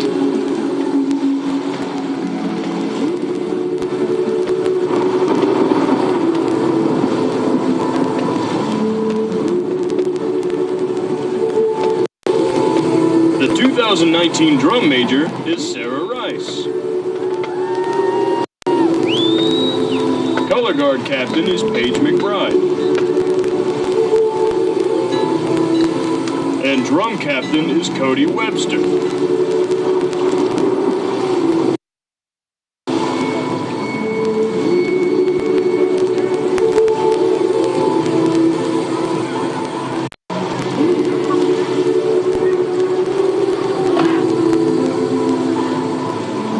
And now, the class of Checotah presents Siren Songs.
Welcome back to Checotah, Oklahoma for the Bravado Wireless Game of the Week. The second half is underway and the kickoff rolls to the 20 and then kicks out of bounds.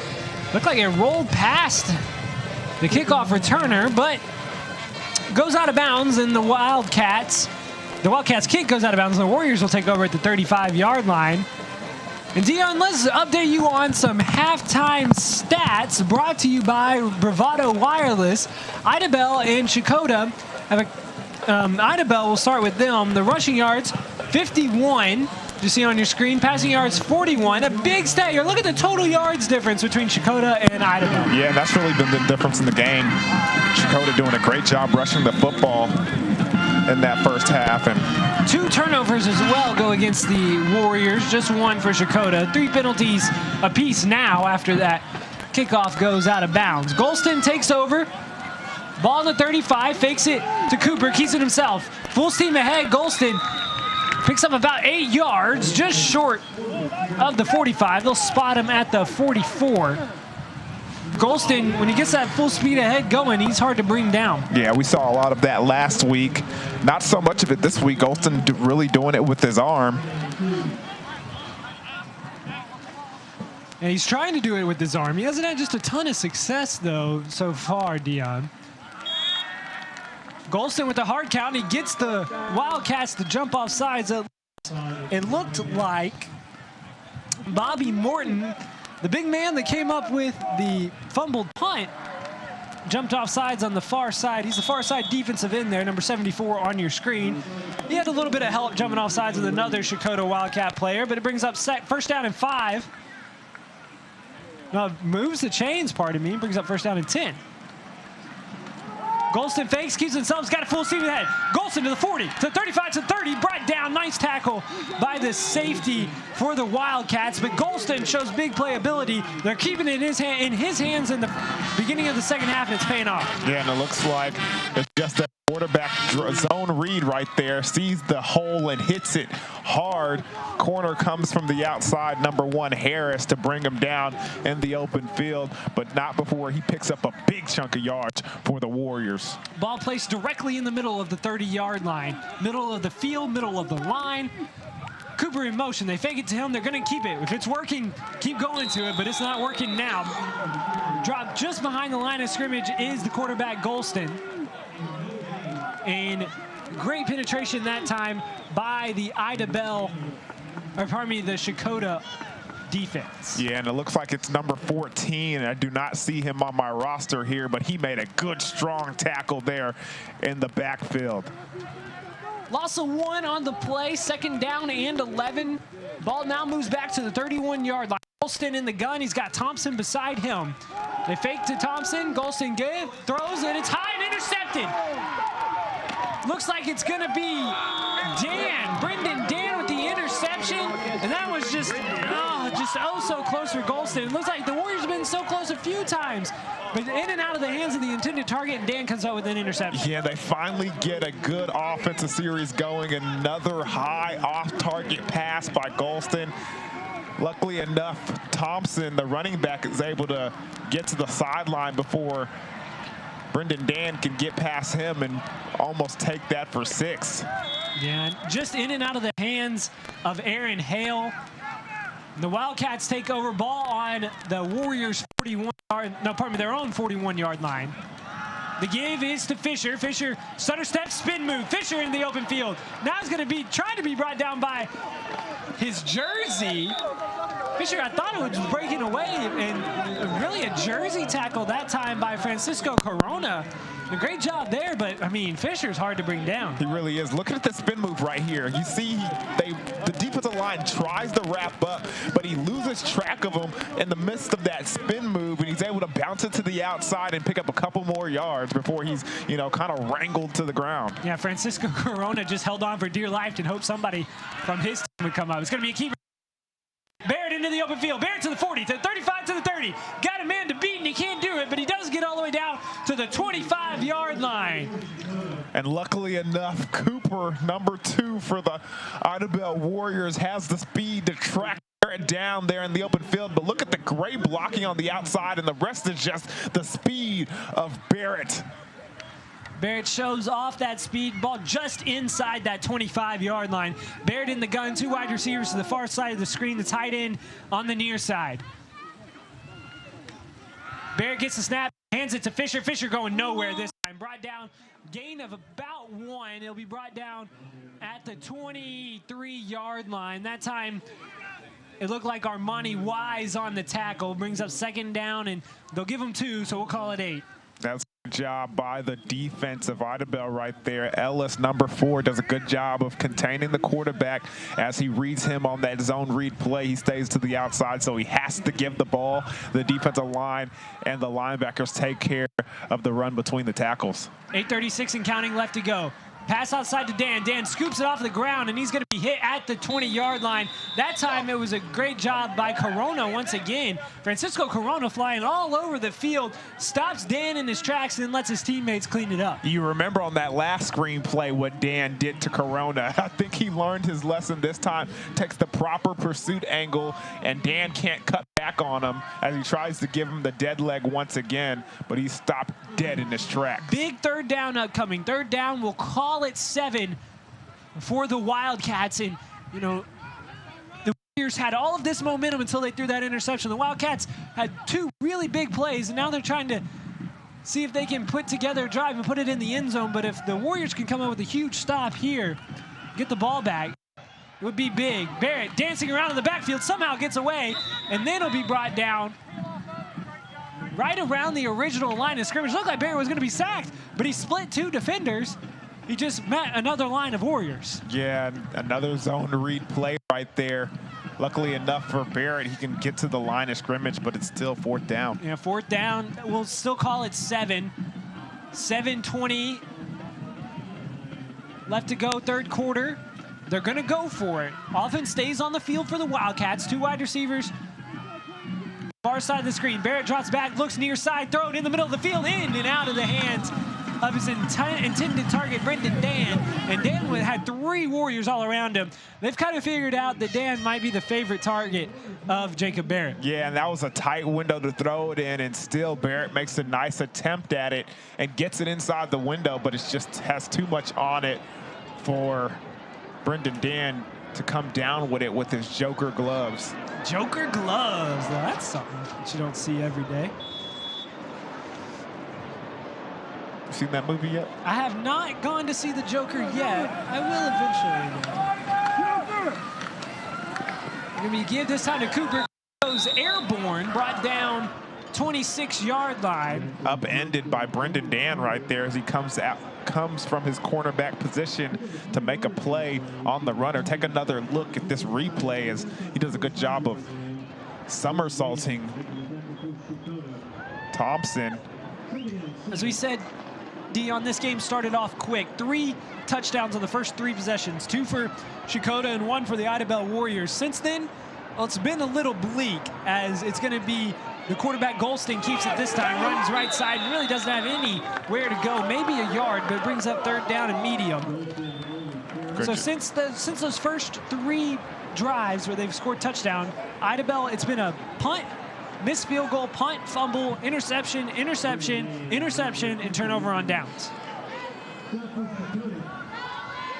Offense has been hard to come by, and we kind of expected that. You know, the Idabel Warriors play really good defense, and they've kept the Checotah Wildcats in check.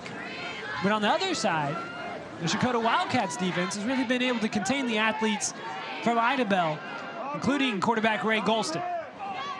Golston gets the snap, rolls left, throws, got a man, but can't find Cooper. Cooper was open right around the 40-yard line. It would have been a 1st down.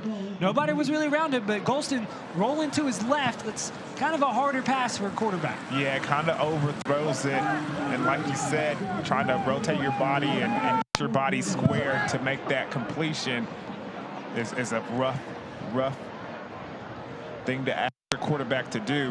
You can see Cooper is frustrated. He knew that he was open on that play, and he wants the ball. As a wide receiver, that's one of the more frustrating things. The quarterback can't get it to you. Golston was being pressured, though. They're going to punt. Idabel is. And the snap goes over the punter's head, and he tries to punt it this time. right around the goal line. The punter is taken out. Doesn't really matter who recovered it here. The key is the punter did take it out of the end zone because it was in the end zone. Recovered right at the 2-yard line is where the Wildcats would go. But crazy play there. And missteps are going to cost him. And this one just sails right over the head of the punter, and Chase Pratt. And he tries to pick it up and, just get it out of harm's way, but just too late. And the Checotah defender is able to come up and just clothesline him and bring him to the ground.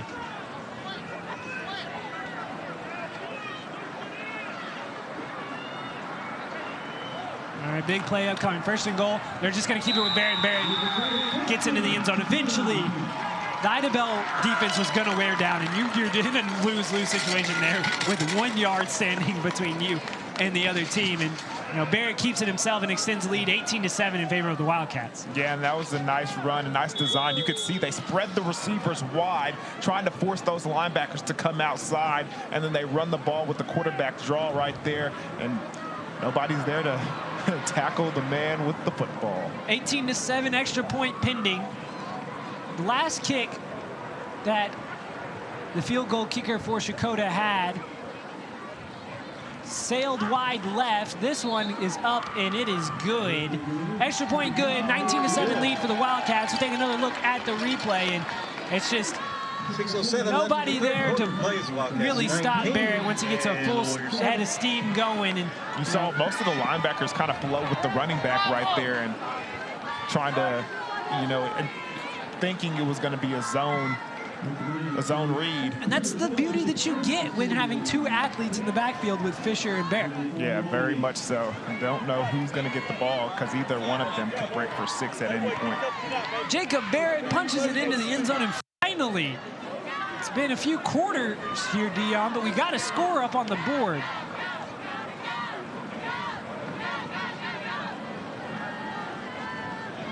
Barrett punches it in. It is his first score of the game. The Checotah Wildcats have found the end zone 3 times through 3 different people. Bailey McIntosh, Dontier Fisher, and that time it was Jacob Barrett. Idabel's got to get something going here on the offensive side of the ball if they want to stay competitive in this game. It's going to be an onside kick fielded and then dropped and fielded again by the Warriors, but it was in and out of the hands, it looked like, of Marquavius White. White had it, dropped it, and Idabel will still retain possession. It looks like trying to get a number on it. As Francisco Corona comes up with the ball. Take a look at this right now, an onside kick. I don't know if that was what he meant to do or if it just came off his foot wrong, but it works. I mean, I guess it did work, but now you give the Idabel Warriors good field position, ball just short of the 40-yard line. Golston had his team going and driving down the field until he threw that interception. We'll see what the Idabel comes out with now. Golston pressured, scrambles left, throws across his body, in and out of the hands of his intended target. That was going to be a tough catch for Cooper. It looked like Golston, though, could have taken off and picked up a few yards with his feet. And it looked like there was some miscommunication right there on the back end, trying to get that safety on the opposite side to come over and help on the 3rd receiver there in the trips formation.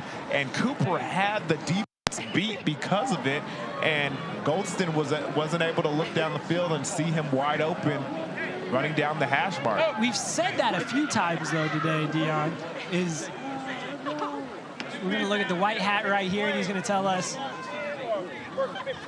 and is that an ineligible receiver down the field?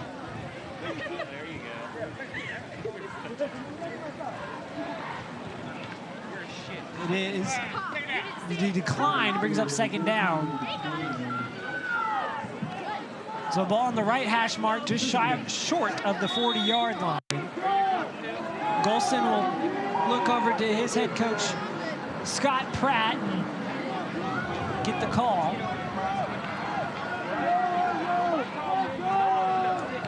Golston in the gun, rolls left once again. Tries to avoid the tackle, but is brought down. That time, it's Dontier Fisher comes up with the sack, and And the Warriors just can't get anything going on the offensive side. Yeah, look at this right here. Look at the closing speed by Fisher. You think Golston has him beat towards the outside, but he comes in a hurry on that outside blitz. It's a quick burst that time by Fisher. And I think you're right. Golston, I think, thought he was outside of him too. I thought he was up here in the booth, but nothing doing for Golston there. And Idabel's in dangerous territory. They set up a screen pass left side, and it bounces off of the hands of Cooper. He comes up with the catch. No, that time it was Aaron Hale.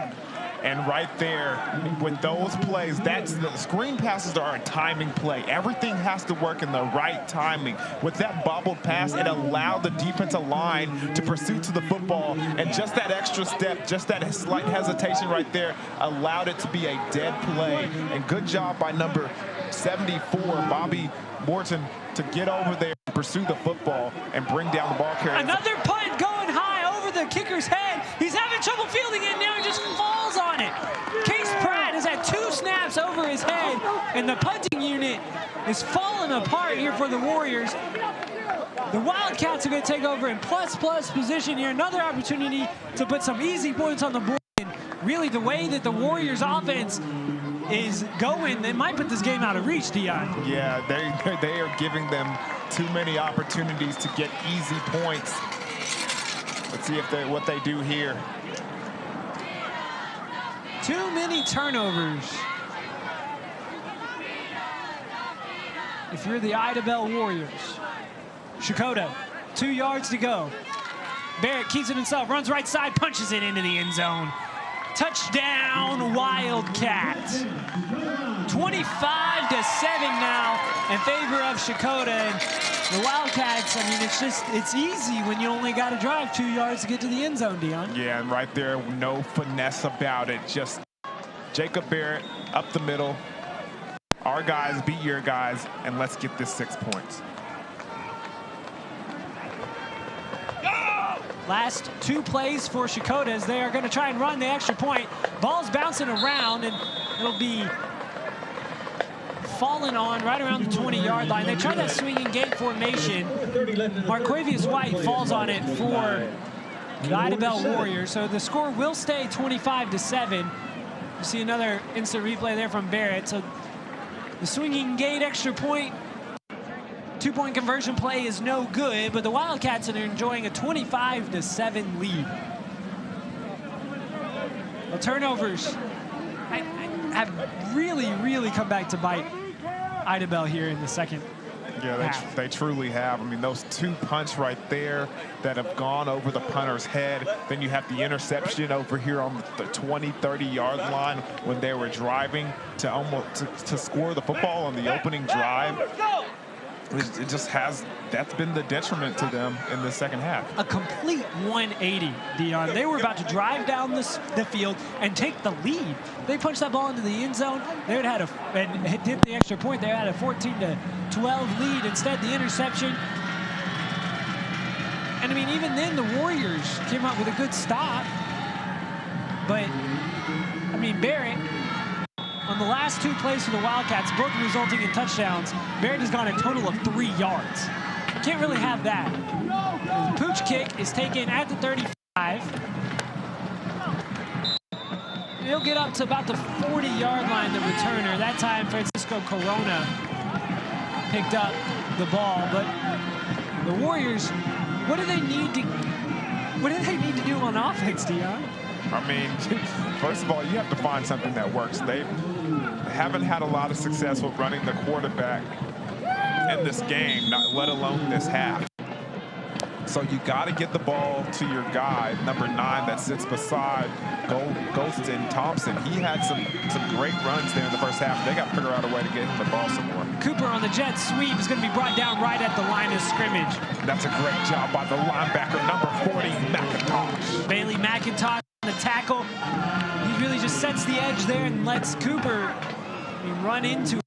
He sees the flow of the play. You can see him on the right side of the screen. Just makes the tackle. And that's a great job over there on the outside by number 25, Elijah Fuller. He does a good job of setting the edge, and because of that, Cooper has to cut it up and allows McIntosh to come from his linebacker position and come downhill and make the tackle.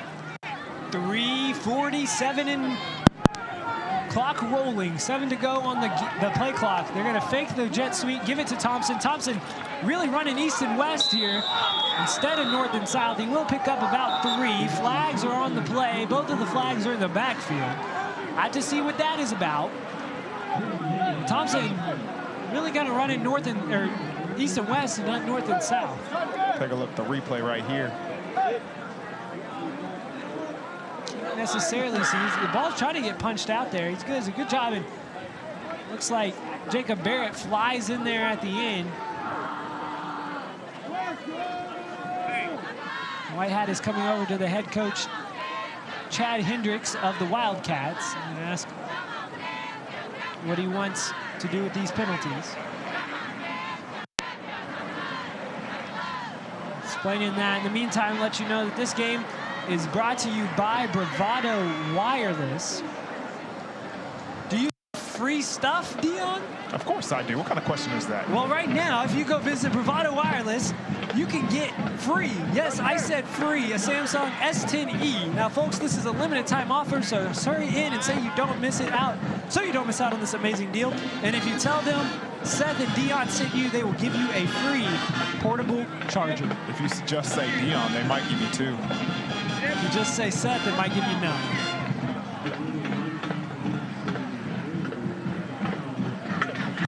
So an illegal motion. An illegal motion against the Wildcats? I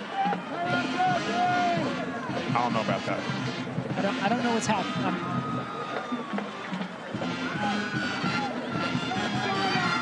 Ball will be placed right at the 50-yard line. We're going to have to ask a question about that after the game. Let's go! Illegal shift on Idabel, but there was a dead ball personal foul on Checotah, which moves the ball. I was like, I never really heard of an illegal shift against the defense, Dion. Thank you to the truck. We've got a great crew working on all of these games here for us at Bravado Wireless. Jet sweep given to Cooper. Cooper picks up about 8 yards. They're really working the edges in this drive, Dion. And that's right there was a good job again. Once again, McIntosh coming from his linebacker position, doing a good job of running sideline to sideline, making that great tackle in the open field. I think Cooper's a little mistaken there. That wasn't enough for a first down as he gets up and makes the first down signal. He tried. It's all about selling it, Dion. Yeah, he tries to sell a lot of things. Goldstein at the snap. Gives to Thompson. Thompson is going to be brought up short, brings up 3rd down. And I'm making a reference to the attempt to flop there in the first half. He did flop. He thought he was playing soccer, not football. It happens every once in a while. They call them both football, so these things happen, Dion. 2:42 left to go, 3rd quarter. 25-7 in favor of the Wildcats from Checotah. Galston in the gun, gives to Thompson. Thompson's going to be hit in the backfield, though. Wrapped up by a host of Wildcats. The first one to get there is Bobby Morton. That's going to bring up a huge 4th down. Great penetration that time by the Wildcats front 7. Yeah, because they were in the backfield and they were already waiting for Thompson to get the ball. So you see right there on your screen, that's Morton. Morton came up with a huge fumble recovery. The ball landed right in his lap earlier on a punt. It's not often that you get an offense or defensive lineman that gets to touch the ball. Let's see what they do here on 4th down. 4th down and 5. Ball on the 45-yard line of Checotah. Galston drops back in the gun. He's got pressure and he's sacked in the backfield. Elijah Fuller comes out with a huge 4th down sack. Galston nowhere to go. Turnover on downs in the Wildcats with the ball, with the momentum, and the lead. That is a great play by Fuller. Take another look at it as he screams off the edge, takes on the blocker, adjusts, and makes the tackle. Look at him. Nice rip on the outside. That's how they teach it. That's how they teach it. Textbook, that's what they call it, textbook. I didn't rent many of those in college. Maybe that's why I didn't know what you're talking about. I could have guessed that. Ball on the 41-yard line to the far side of the screen. Barrett in the gun. He's going to take it himself. Barrett probing. Right side. Gets about to the 40-yard line. Pick up a 1. Idabel defense is trying to keep their team in it, but the offense has got to help them out a little bit, Dion, as we take another look at the Barrett run. Yeah, good job. Penetration in the backfield once again. Barrett not able to pick up a bunch of numbers on that first down play. Bradley Howell with the tackle. Second down, I guess we'll call it 8. Fakes a screen pass, now rolls to his left, looks deep, throws, and almost a great grab on the sideline, but his intended target, Brendan Dan, kind of ran out of real estate over there on the Checotah side of the field. Yeah, and I don't know if that was an attempt to throw the ball away. Kind of a situation where he put the ball where only his guy could get it. But I don't know if he was throwing that ball away or not, because it seemed like everything was covered down the field. Great job of coverage that time by the Idabel defense. Clock running down in the third quarter of this 3A3 matchup here in Oklahoma High School football. Barrett rolls to his left, going to keep it, tries to cut back, loses footing, stays on his feet though. They'll be brought down short of the first down marker. Brings up 4th down and about 6. If these offenses and really these teams look similar, well, that's because both of these head coaches, well, they played on the same college team. Both Scott Pratt and Chad Hendricks both played at Northeastern State. They're celebrating their 25th anniversary this year of their national championship. So they're both cut from the same mold. Almost from the same coaching tree. Kick is away, and it might have been tipped at the line of scrimmage. Barrett punts this one away, gets about to the 15-yard line, and you know that's plenty of distance there if you're the Wildcats, because the Idabel offense is just struggled in this third quarter. Yeah, and that you got to find something to, you know, behind and get your team up and fired up. That defensive series right there was a good stop for the defense and good opportunity for the offense to get back on the field and try to catch some more points. There's still a whole nother fourth quarter left to go. Hey, things can change in a hurry too. You're down by 3 scores. If you can get a big play here and there, you know, you can turn this game right around if you're Idabel. Galston in the gun, fakes to give to Francisco Corona, steps up in the pocket, throws off his back foot, ball in the air, picked off by Barrett. Ball on the ground though. What are they gonna call? They're gonna say Barrett put the ball on the ground, but the interception counts. The Wildcats will take over right before the end of the third quarter. Why did they blow that play dead, Dion? I don't know, because that should have been a fumble. Fumble. Look, that's a completion. He drops it. That should be a fumble right there. I do not know why they blew that ball dead. Listen, I went to the University of Arkansas. I grew up as a University of Arkansas fan. That is a fumble. Key 1998 Arkansas versus Tennessee called the Sternover. That's a fumble that cost the Razorbacks an appearance in the national championship. I know. Sounds like you're hurting. A little bit. Clint Sterner tripped over Brandon Burlsworth's feet. Put the ball on the ground just like that. Tennessee recovered. Went to score on touchdown. What year did you say that happened again? 1998. Yeah, I think it's time you get over that. Never. I graduated from the University of Arkansas. All we do is live in the past. Ball on the 39-yard line. 3 seconds left to go in the third quarter. 25-7 is the score. Barrett in the gun. He's got Fisher beside him.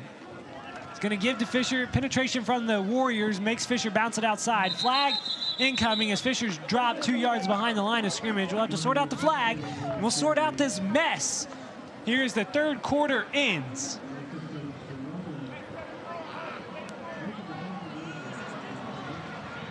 Holding is going to go against the Wildcats, so it'll back them up 10, but we've got a fourth quarter upcoming, and stay with us here as the Wildcats look to stay undefeated at home and on top of the 3A3 district. Meanwhile, the Warriors are going to look to come back and see if they can claim their spot atop the district. 25-7 the score in favor of Checotah here in Checotah.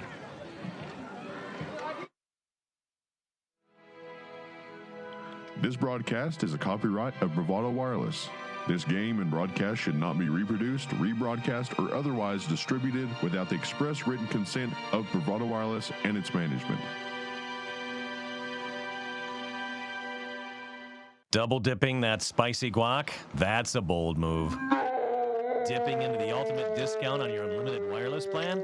Now that's a bolder move. Sign up for the basic unlimited plan today. Bravado Wireless. Experience the power of connection.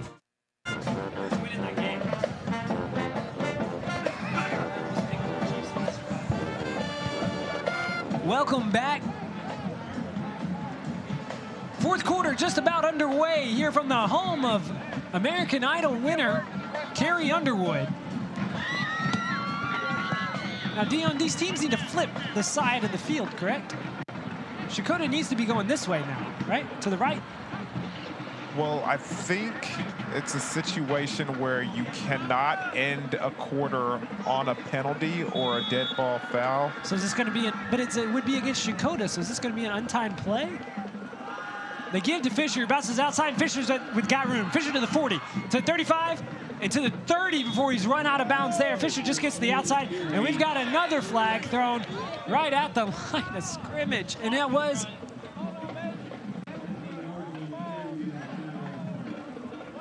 we have to sort out a little bit of a mess here, Dion.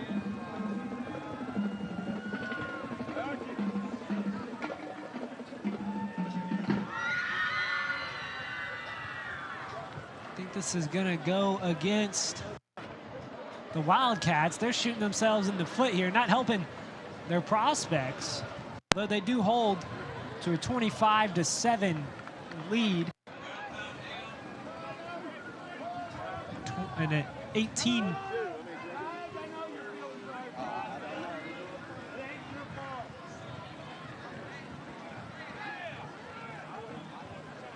say it's about 25 yards separating the Wildcats from the first down. And again, we're going to have to play an untimed down because of the penalty. This third quarter just won't end, Dion. Barrett drops back pass, gonna keep it himself now. Pulls it down, Barrett to the 50, to the 40, gets into Warrior territory, up to the 43. He gains back about 12 of those yards. And no penalties are on the play, so that will end the third quarter officially. I did all of my wrapping up at the end of the last third quarter, so I'm just gonna say this. We got a good game here between two teams battling for the top of their conference. Stay with us here on Bravado Wireless. Game of the week.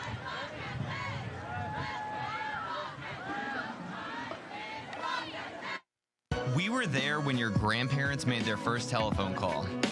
We were there when your parents were able to choose what to watch on cable. And now, we are here for you, providing high-speed internet service to your family. There is one thing we know for sure. No matter what happens next, Cross is here to keep you connected. Cross, serving families like yours, today and tomorrow. A beautiful night here in Checotah. Temperature's kind of dropped a little bit where it's getting a little bit cold, but the wind doesn't help that out either, as it's continued to blow from our left to right.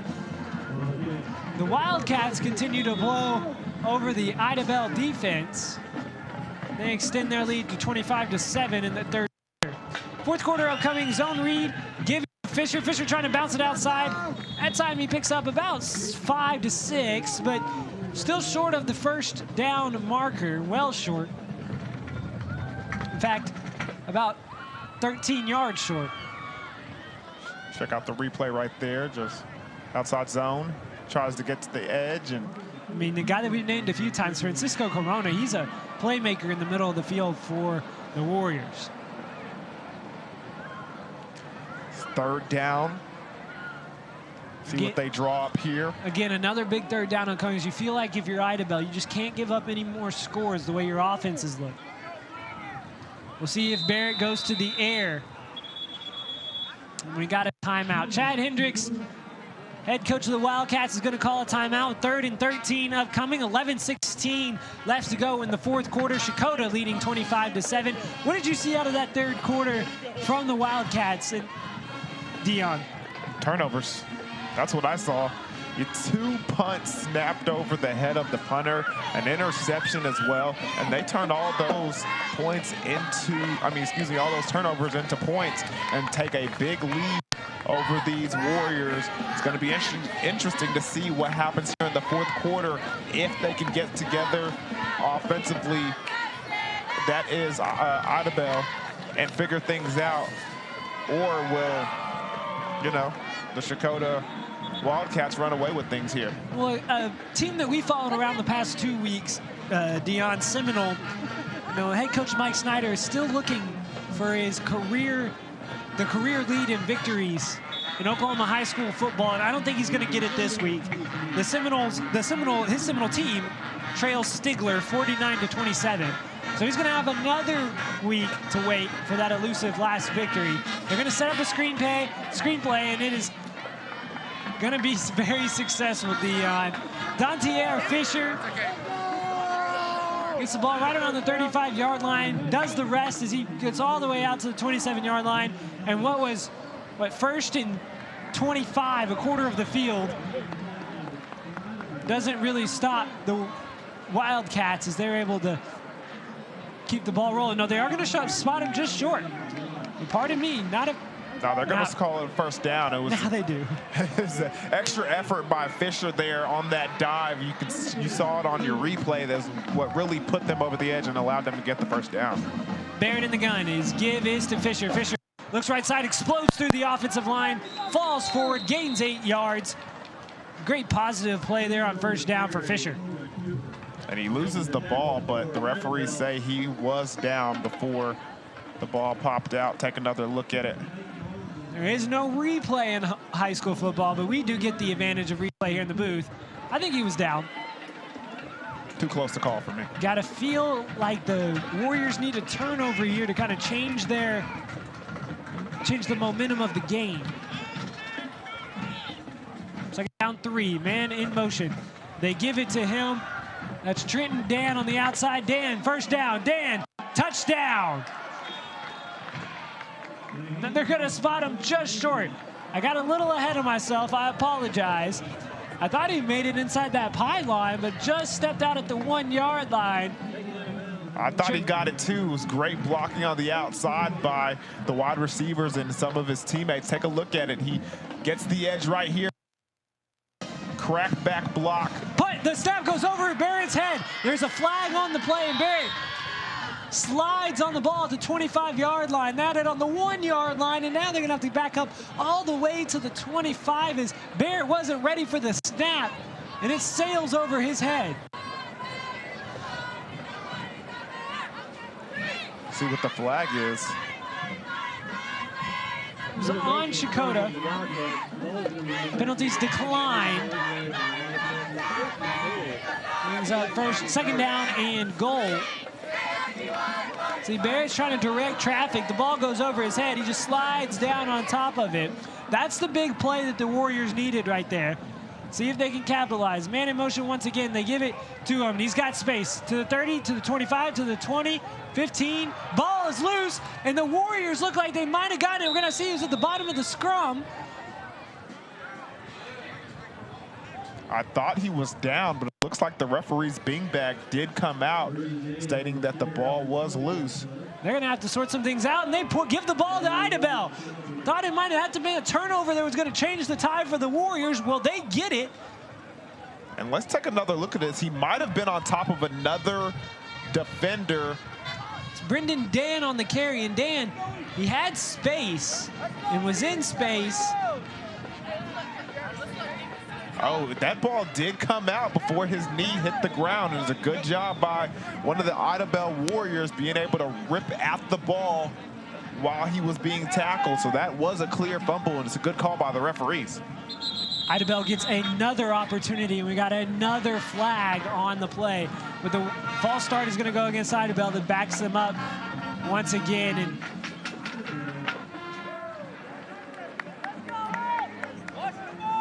you got some jawing going on the far side of the field there, Dion. It's not in your picture right now. That's something to look out for on the side of your screen. That's Brendan Dan on the Checotah side. I believe that might be Michael Harper. The top side of your screen, we'll have to get another look at that. But first down and 15. The give is to Francisco Corona. Corona tries to find a hole right side, picks up about 2 yards, and it'll bring up second down and 13. And if you're Idabel here, you've gotten really opportunity after opportunity to punch this one in the end zone. You feel like you can't have any empty possessions from here on out in this game. Yeah, you can't waste any possessions. I mean, especially the way this offense is operating, they can run the ball and continue to pick up first down. You have to take advantage of when you get the ball in your hand, because you're still down 3 scores. Yeah, you're down 3 scores and not really in any hurry right now. Clock rolling, 9:24 left to go in this game. Galston in the gun. He gives to Corona again. Corona probing right side, and he'll get back to what would be the original line of scrimmage, but 5 yards when you're 15 yards away from the first down marker doesn't do just a whole lot of good, Dion. Yeah, a lot of patient running there by Corona and not able to find, the exact hole that he was expecting. Because of that, he's tackled for no gain. 3rd down and 10 upcoming for Idabel. Is this 4-down territory? No, this can't be 4-down territory, especially deep in your own territory. You got to figure, like you said, no empty possessions. Just wondering if we were at that point in the game. Galston in the gun. Looks left, steps up in the pocket, now is rolling right, and he's going to keep it himself. Picks up a yard, but is going to be brought down. It looked like that time on the tackle was Bobby Morton, a name we've called a few times today. Good tackle there by Morton, and I think the punt team is going to come onto the field. And this has not been a sure thing, Dion. Yeah, you're right about that. You're definitely right. 2 punts was snapped over the punter's head in the 3rd quarter. If you go over the punter's head here, it's going to be a safety. A safety or a touchdown. Into and out of the end zone. Case Pratt back there. This one goes short, and Pratt's on his knees when he fields it and then tries to punt, but I think he's going to be down back there. It looks like his knee was down. Well, either way, he got the ball off. Yeah, if he punted it, he just punted it to Checotah, and they picked it up and returned it for a touchdown. So neither one of those prospects are working out well, and I think Idabel should keep the punt team off the field now, Dion. I think they should probably try a quick punt with Galston back there and let the normal center snap him the ball. Did he have possession of the ball with his knee down? I don't know, because if he did punt it there, Checotah picked it up. I believe it was Brock Hall. They picked it up and returned it for a touchdown. Yeah, I know exactly what Idabel is going to be practicing next week during practice. You think the key to high school football is keeping the ball. See, Coach Scott Pratt is arguing his case, but like I said, there's no really continuation in Oklahoma high school football. They can't go back and overturn this. But if I'm him, I don't want this play to be overturned. Checotah picked it up and returned it for a touchdown. So, I mean, yeah, they're 2 yards away right now, but if he got his way, they would have already scored. I think he needs to be more frustrated with the deep snapper on his team who's gone long, and gone short. Checotah, I mean, they're just being advantageous today, taking advantage of what the defense is giving them, what Idabel is giving them, really. They got a first down and goal on the 2-yard line. They've had touchdown drives of 1 yard and 2 yard today. We'll see if they can punch in another.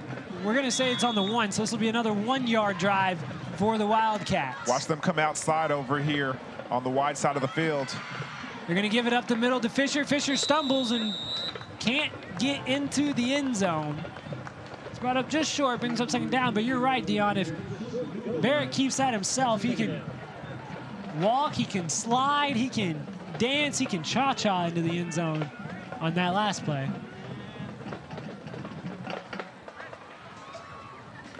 Snap high, Barrett to Fisher. Fisher punches it into the end zone. Touchdown, Wildcats, 31-7 now. And bring on the swinging gate. Once again, two-point conversion has not been kind to Checotah today, so they're just going to go for one, but the extra point hasn't been kind to them either. We're going to see how this one goes. Field goal, kicker Angel Llanes is in. The kick is up, and that one is good. It goes through the uprights, extends the Wildcats lead to 32-7. But Fisher, see him punching into the end zone there. He must be using the right kind of lure because Fisher's caught a few big ones today. Three. Oh, somebody dancing over there. Dion is just mad that my jokes are better than his. And they're not even jokes, they're puns. You think they're funny? I don't have to think. I know, Dion. Too much confidence. Humble yourself, young man. 7:24 left to go, and the Idabel Warriors have been humbled for sure. 5 straight wins. They're gonna leave and go on the long trek back home. A little bit empty-handed today. They're gonna have a long fall break to think about this one. 7:24 left to go. The Wildcats putting it on, and really they've just taken advantage of Idabel mistakes. Kick is away, and this one's a deep one. It's gonna be fielded just short of the 15-yard line. Taken out to the 25 to 30, right down there. That Jacavian Matthews, I believe, on the return, Dion. It was indeed Matthews who runs it right side, but never really got a full head of steam going before he is dropped by Elijah Fuller.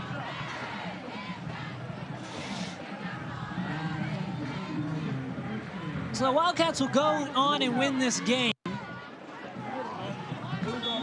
They will move to 6-1 on the year and 4-0 in conference. They'll be tied atop the conference with Lincoln Christian.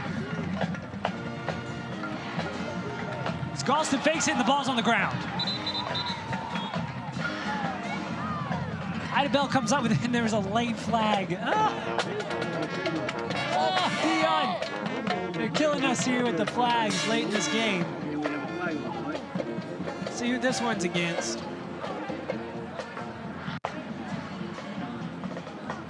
It's a dead ball personal foul against Checotah. It's a free 15 for Idabel. And I want to see a replay on this because I don't know exactly where the personal foul. I guess that right there diving in late when the play was already over for the personal foul. So the ball will be just short of the 50-yard line on the 49 of the Warriors.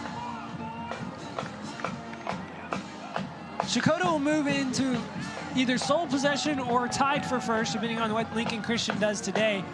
Do they look like competitors with Lincoln Christian in this conference, Dion, as Galston is dropped behind the line of scrimmage, the sack that time? I mean, you would have to think so, right? Because the thing is, you got to look at the athletes over here on the side of Checotah, where you got guys like number 2, Jacob Barrett, number 6, Dontre Fisher, you got number 3, Brendan Dan, a number of guys. Can't forget about number 40, the tight end and the middle linebacker, Bailey McIntosh, who's made great plays defensively this game. I mean, they can run. They're great athletes, so Galston, I wouldn't doubt it. Looking deep, he's got a man. Turns him around. It just hasn't been accurate on the deep pass today. That ball intended for Aaron Hale, but Galston just hit the deep pass. Yeah, and it's been a struggle all day, and it's kind of the reason why they're down by so many points, because if he's able to hit just a couple of these, they would have been in the end zone at least 3 or 2 more times. Aaron Hale late to getting back to his position. 3rd down and 12.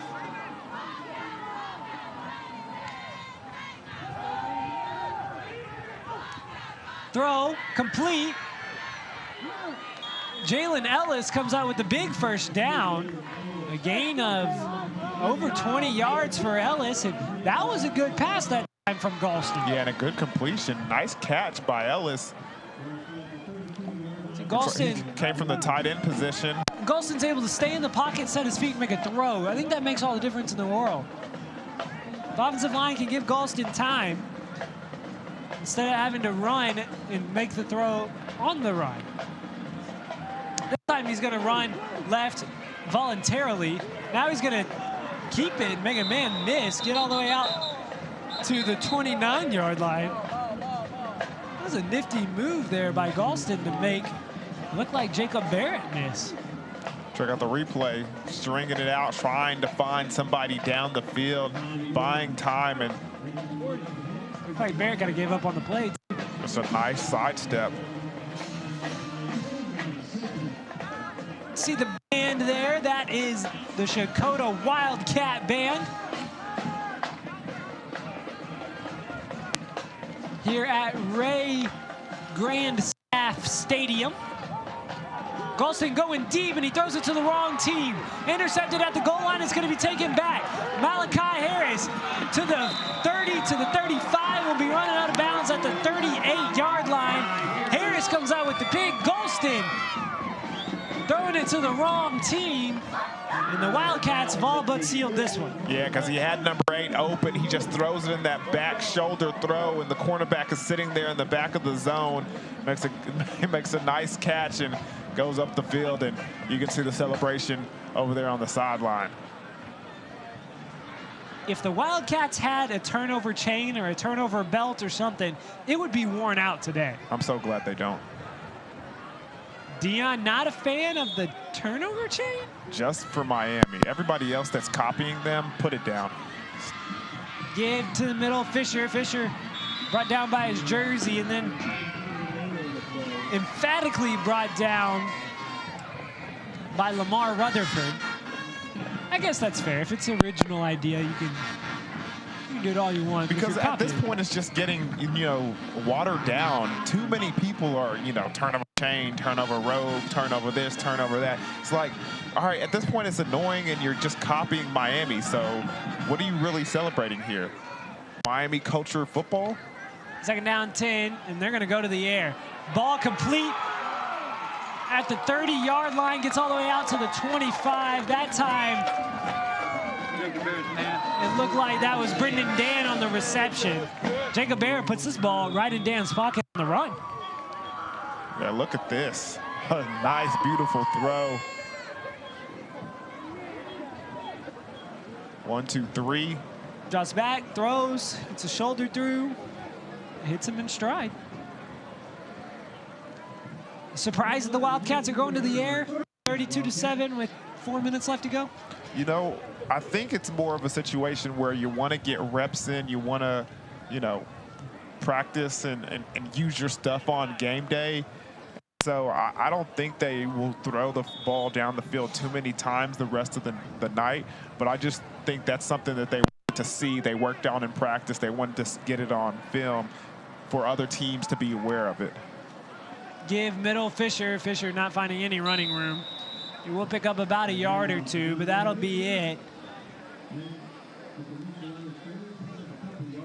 Wildcats are going to move into first place.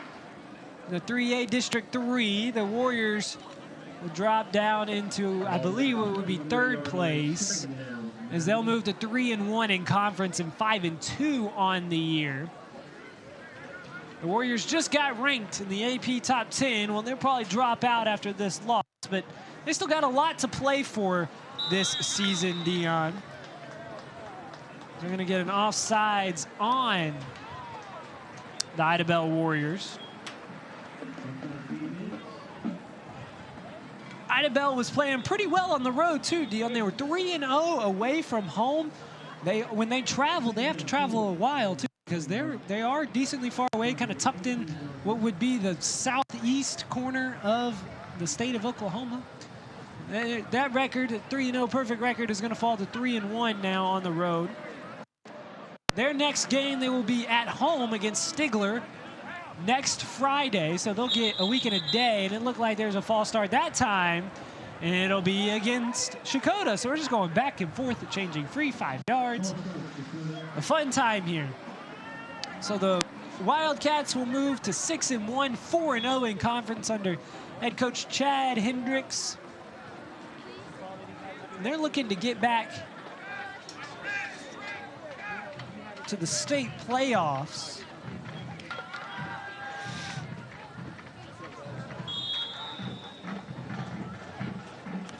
They got to give up the middle. Fisher, nothing really doing. The clock will run this time, though.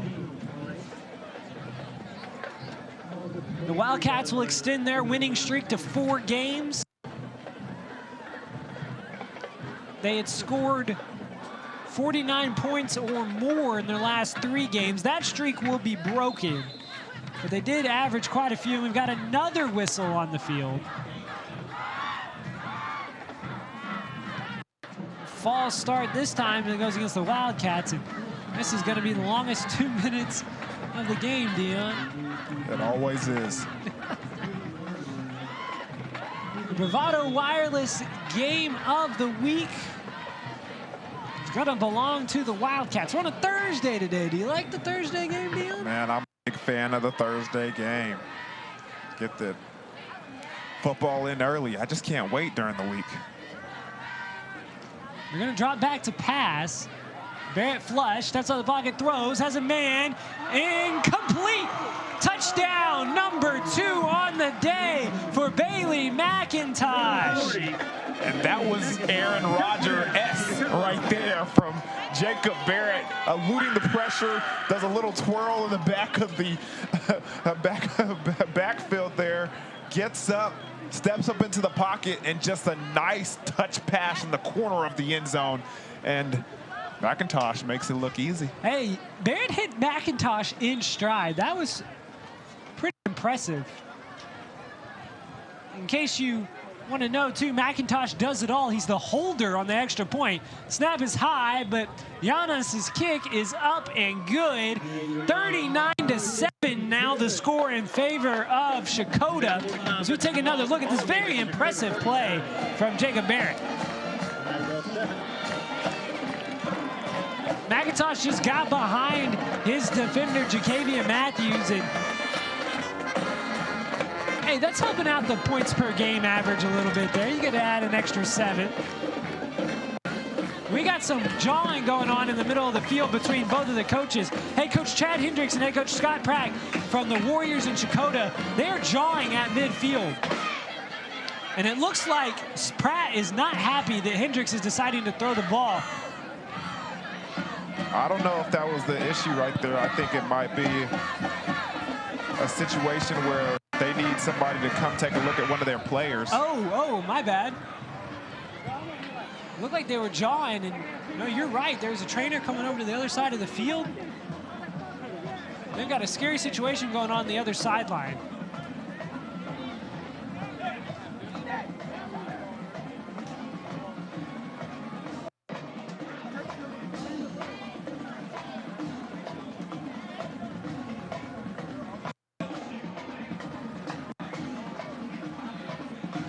Looks like they may be motioning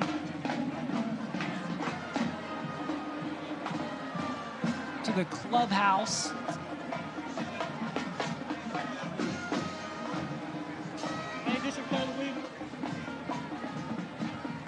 It's a scary situation. You can see player on the ground.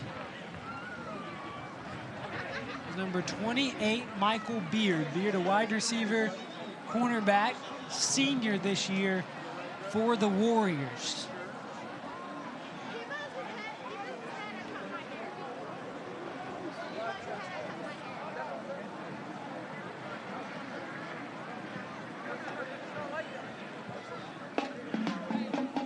hard time believing that these two guys that played college football were kind of on the same team were mad at each other, but I thought maybe there was some bad blood there. But no, they're trying to get some help to a guy in need. And we're going to take a quick break here. Score 39-7 in favor of the Wildcats as the trainers deal to an injured player on the Idabel sideline.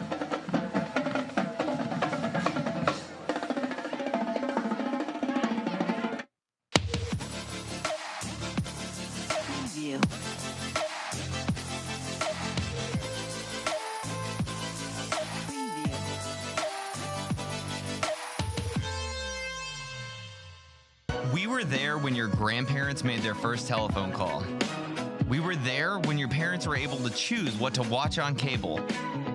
And now, we are here for you, providing high-speed internet service to your family. There is one thing we know for sure. No matter what happens next, Cross is here to keep you connected. Cross, serving families like yours, today and tomorrow. Other wireless companies need 4-page brochures to explain plans that are too complicated and cost way too much. We are not like the others. We are Bravado Wireless. We offer one line of unlimited talk, text, and 4G LTE data for only $40 per month, with no minimum number of lines and no hidden fees. This is your year to be bold, connect fast at the best price. We live where you live, and we are proud to be a part of your community here in Eastern Oklahoma. We are Bravado Wireless, and we believe in the power of connection. Double dipping that spicy guac? That's a bold move. Dipping into the ultimate discount on your unlimited wireless plan? Now that's a bolder move. Sign up for the basic unlimited plan today. Bravado Wireless. Experience the power of connection.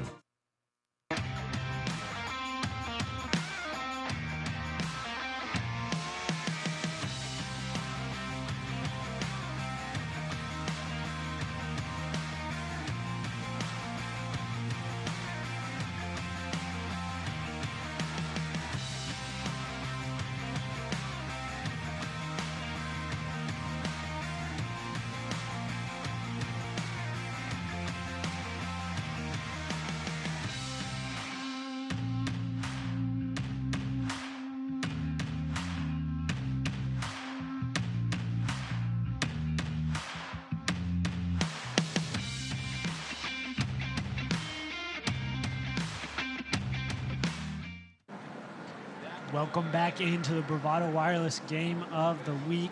39-7 the score. It's about just under 2 minutes left to go in the second half, and there's a player down on the Idabel sideline, as you can see in the back of your shot there. The ambulance is there. They are tending to him. The young man is Michael Beard.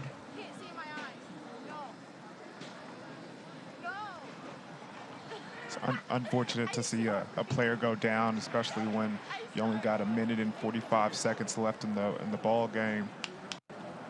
First and foremost, when these games take place, you always want these kids to leave the field healthy and then have fun while they're actually participating in the sport. It's just unfortunate that this was something that took place during the game.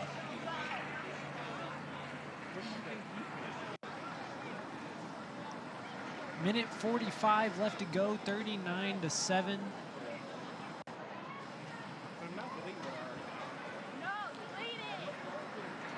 On the Bravado Wireless game of the week, we can take you right now and take you to maybe some of the scores around the other 3A.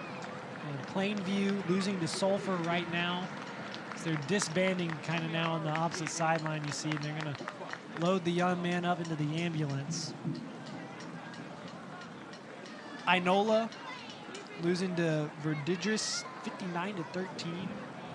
Heritage Hall putting a whipping on Bridge Creek 59-0. Seminole and Stigler are playing that game in the fourth quarter, and Stigler winning 56-27. So head coach Mike Snyder is still going to be a win away from holding the Oklahoma high school football record.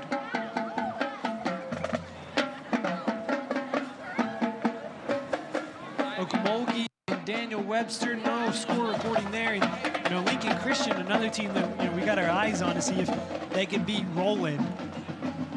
No score reporting there. The Roland only 1-5 on the year. They're going to have their hands full with the 6-0 Lincoln Christian team. Well, we're set for second half, or not second half, for kickoff.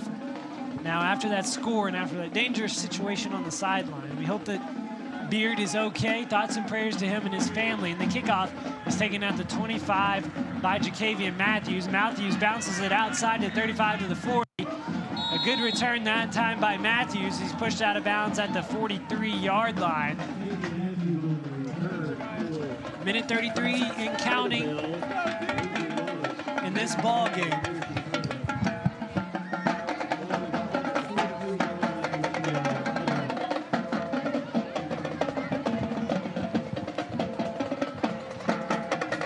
It's a good time here to get some backups, some work, Dion. Yeah, very much so. Get some other players, some reps and some experience. Looks like they still have the starters out on the field defensively for Checotah. Golston's still in at quarterback as well. Golston hands it off right side and it's going nowhere. The running back that time looked like it was Raydell Larry. Larry gets dropped in the backfield. So we tackled. The clock will continue to roll. It's about a minute 10. I'm assuming the Warriors will just keep this one on the ground and run this clock out. Golston in the gun, Larry beside him. They give it to Larry once again, runs left side.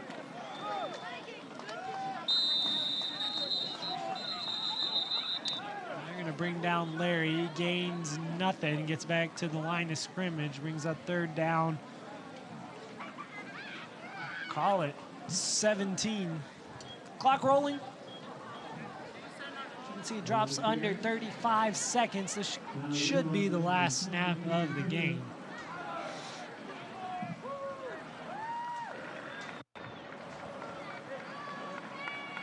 Golston in the gun once again.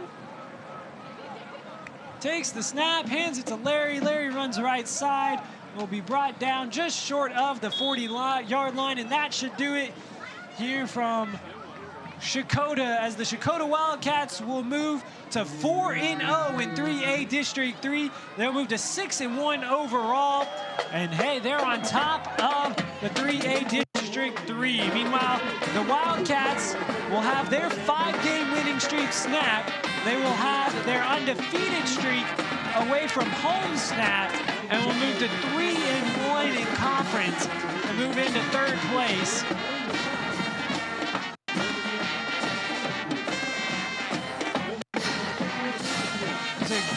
Really just an all-around performance from Checotah. They just took what Idabel gave them today. Yeah, they really did. Doing a good job running the football early in the game. Then, defense was able, that first drive by Idabel was pretty impressive, but they were able to, figure things out. And then after that, they couldn't be stopped and was able to get a lot of penetration in the backfield. But the difference in the game was just the turnovers, because the fact that they dropped the punt and a couple of punts were snapped over their head, they allowed the Checotah offense great field position on the 2, on the 1-yard line, and they made them pay because of it every time, and was able to get some easy points and put this game out of hand. Yeah, this game started off quick. Bailey McIntosh, as you saw earlier, he had a 19-yard touchdown reception. You're going to see Jackson Thompson take this one in. Those are the first 2 possessions of the game, and it didn't stop there either. As you take another look at Thompson in slow motion here, he's going to dive towards the end zone. We thought we were off to a kind of an offensive showcase here tonight, Dion, but then the defenses stepped up and really some mistakes started to happen for both teams, but mainly Idabel. Yeah, especially Idabel. I mean, Checotah was able to run the football, and that's what we expected when we came into the game. We knew the type of athletes that they had on their side of the football. With the last time we saw them versus Eufaula, they got beat on the line of scrimmage. There was penetration in the backfield, so those guys weren't able to really get started. But guys like Fisher that you're seeing on your screen now, guys like Barrett, they did a good job in the open field. And you can see it. They ran all over Idabel today. Yeah, Dontier Fisher punches that one in, makes it 12-7. But that would be the final score for a while, as we see him put the circle move on right there. And you can see him running away from the defense. And, you know, what kind of athlete is Fisher, Dion?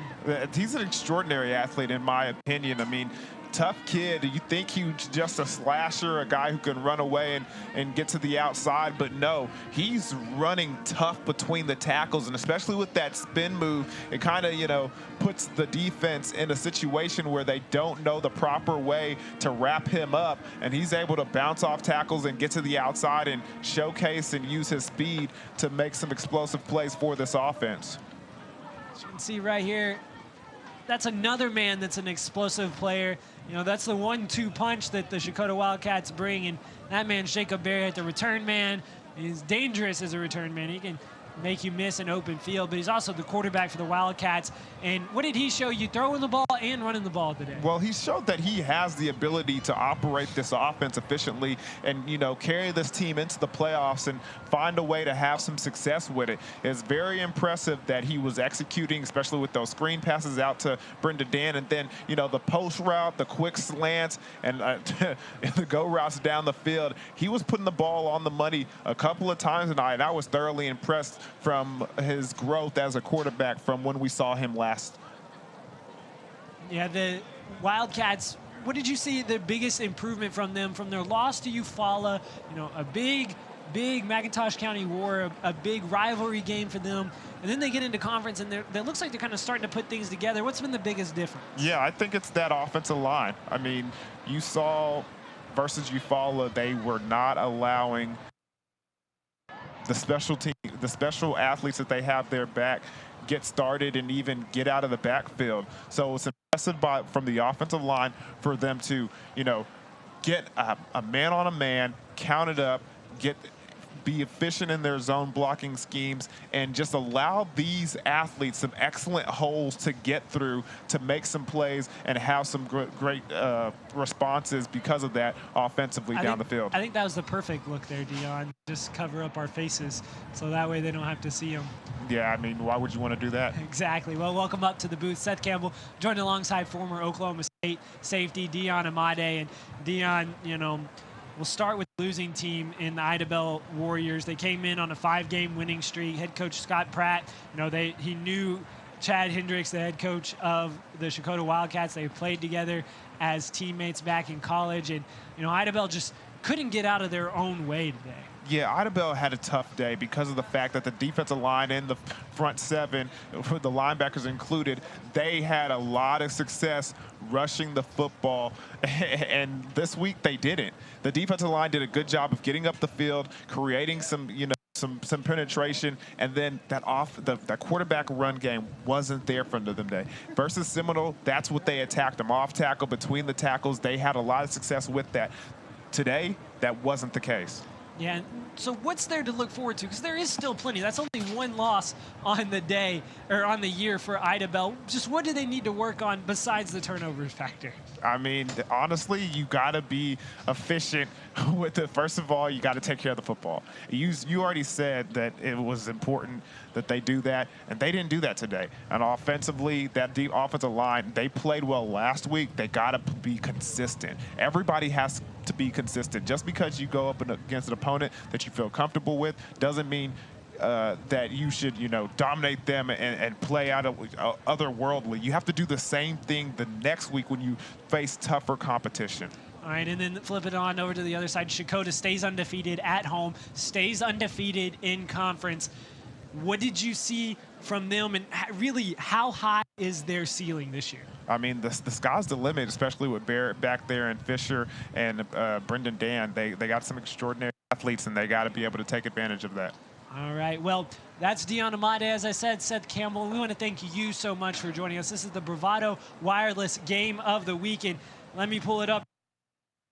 Let me pull it up right here, Dion. I want to tell you where we're going to be next week. We are going to be Hilldale at Fort Gibson. So make sure to tune in. That'll be Friday night. This is only a special edition of Thursday night football because well of fall break and Oklahoma enjoying that. But we will be at Fort Gibson, between Hilldale and Fort Gibson, the Battle of the Rock. So make sure to tune in there.